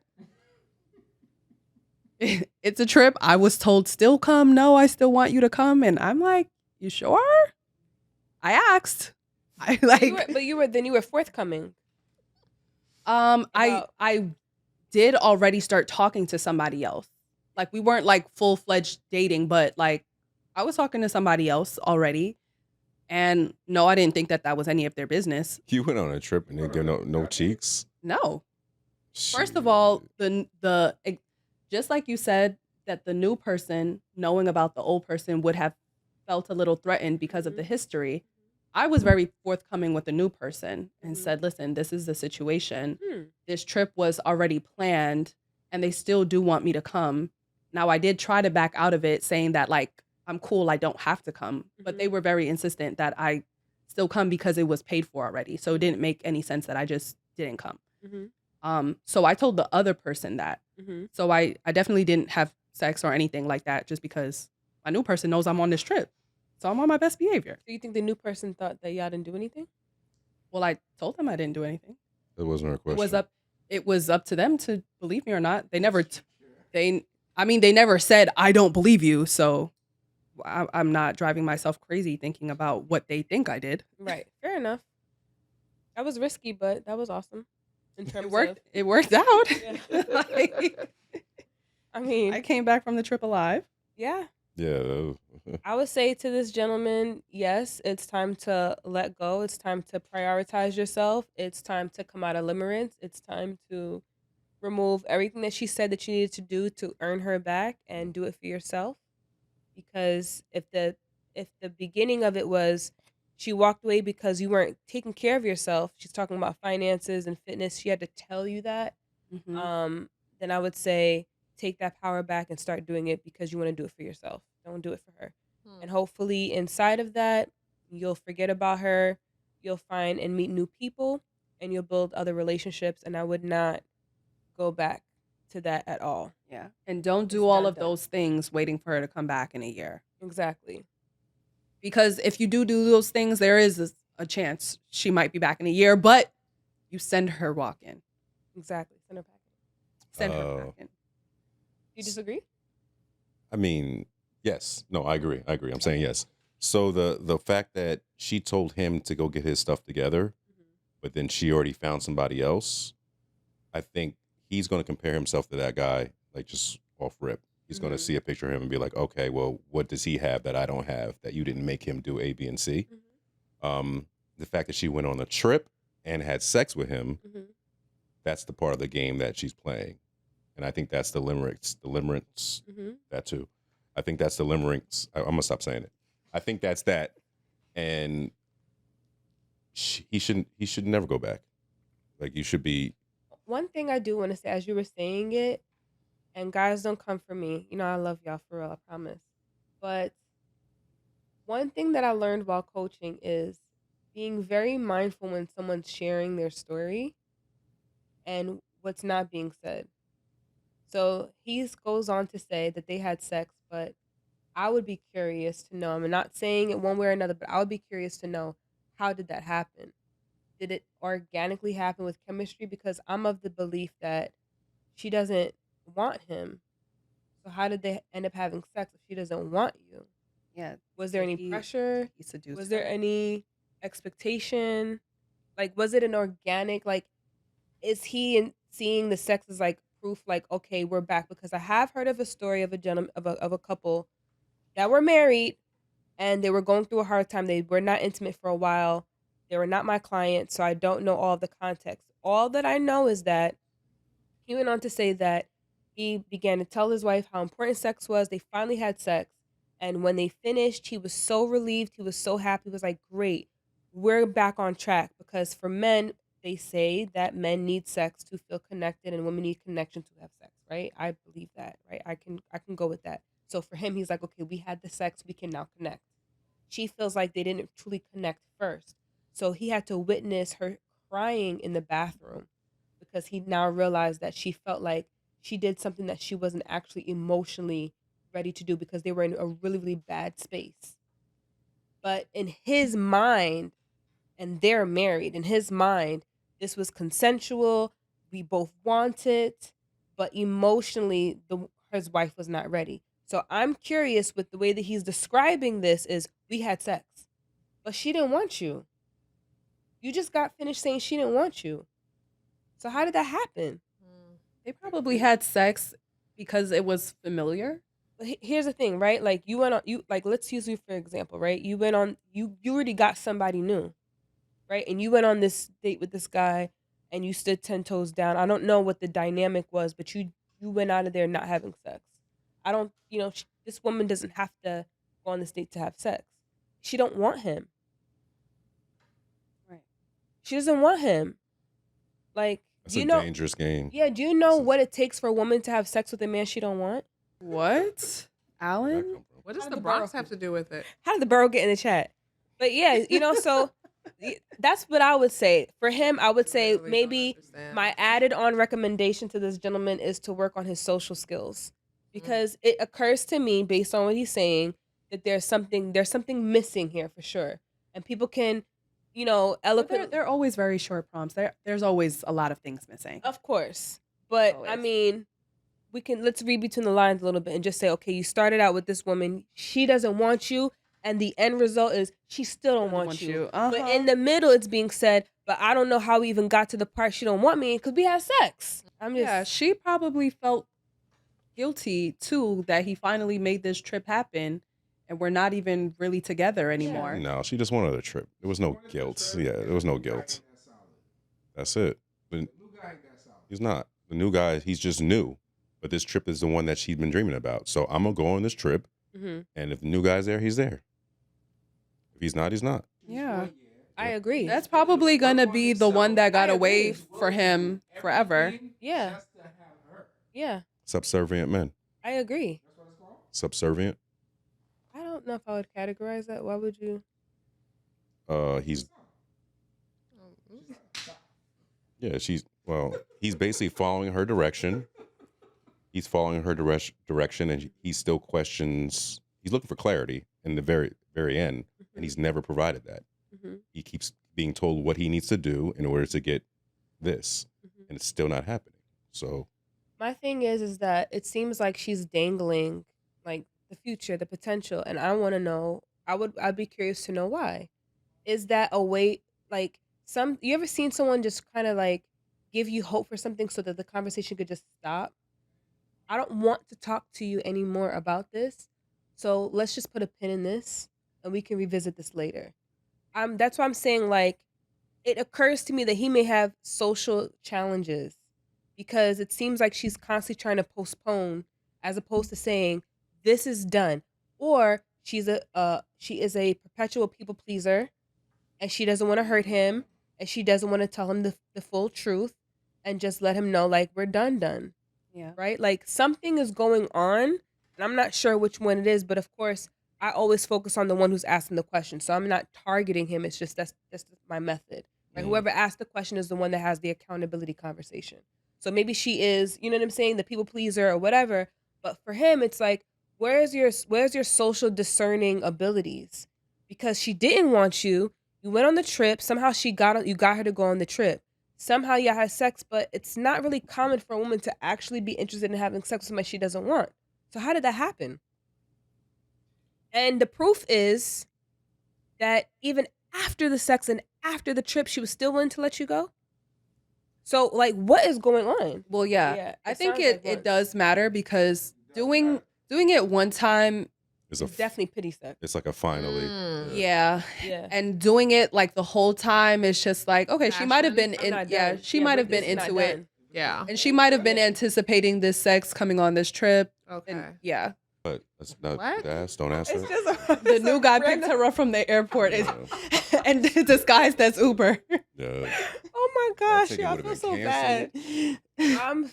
Yeah. He said, That's- come pick me up from the airport, but make sure you got Yeah. tins. This is why like people would be like in the simpish category. In the simpish category. Right? Like where is your social discerning, like, you know what I'm saying? Like your own personal like you got to read the room a little bit. Mhm. You can't say so. In other words, you shouldn't have to go through all of that and still have a question at the end. Because you're still questioning if you should wait for her, it's causing me to believe that there's something socially missing for you. Because how many more signs do you need? Sometimes they need them all. Yeah. And Well, it's- need and all it's- that's all of it. all the yeah. that's it, yeah, signs. that's all I of mean, it. Honestly, this advice isn't even going to do it for him. He needs Jesus himself to tell him. No, honestly, pray for him. yeah. Cuz he's so down bad right now. we love having you. By the way. I know. Like I literally tell Honestly, you could really just talk by yourself and we could just Thank you. come in every Thank you. So this has been another great episode of 8 at the Table. amazing. We'd like to thank Mrs. Cassandra, Not Mrs. Ask Cassandra. Ask Miss Cassandra. I like to say Mrs. But Okay. Ask Miss Cassandra. I'm not going to mess up your thing. And we don't forget to like, subscribe, follow, share. Gotta share. Sharing is free. That's how you know they mess with you. Just share. It's free. They got a little repost button. Everything Just hit is the free. repost button. That's crazy that you don't. Anywho, thank you for joining us. Have me. And until the next episode, Ciao. Bye.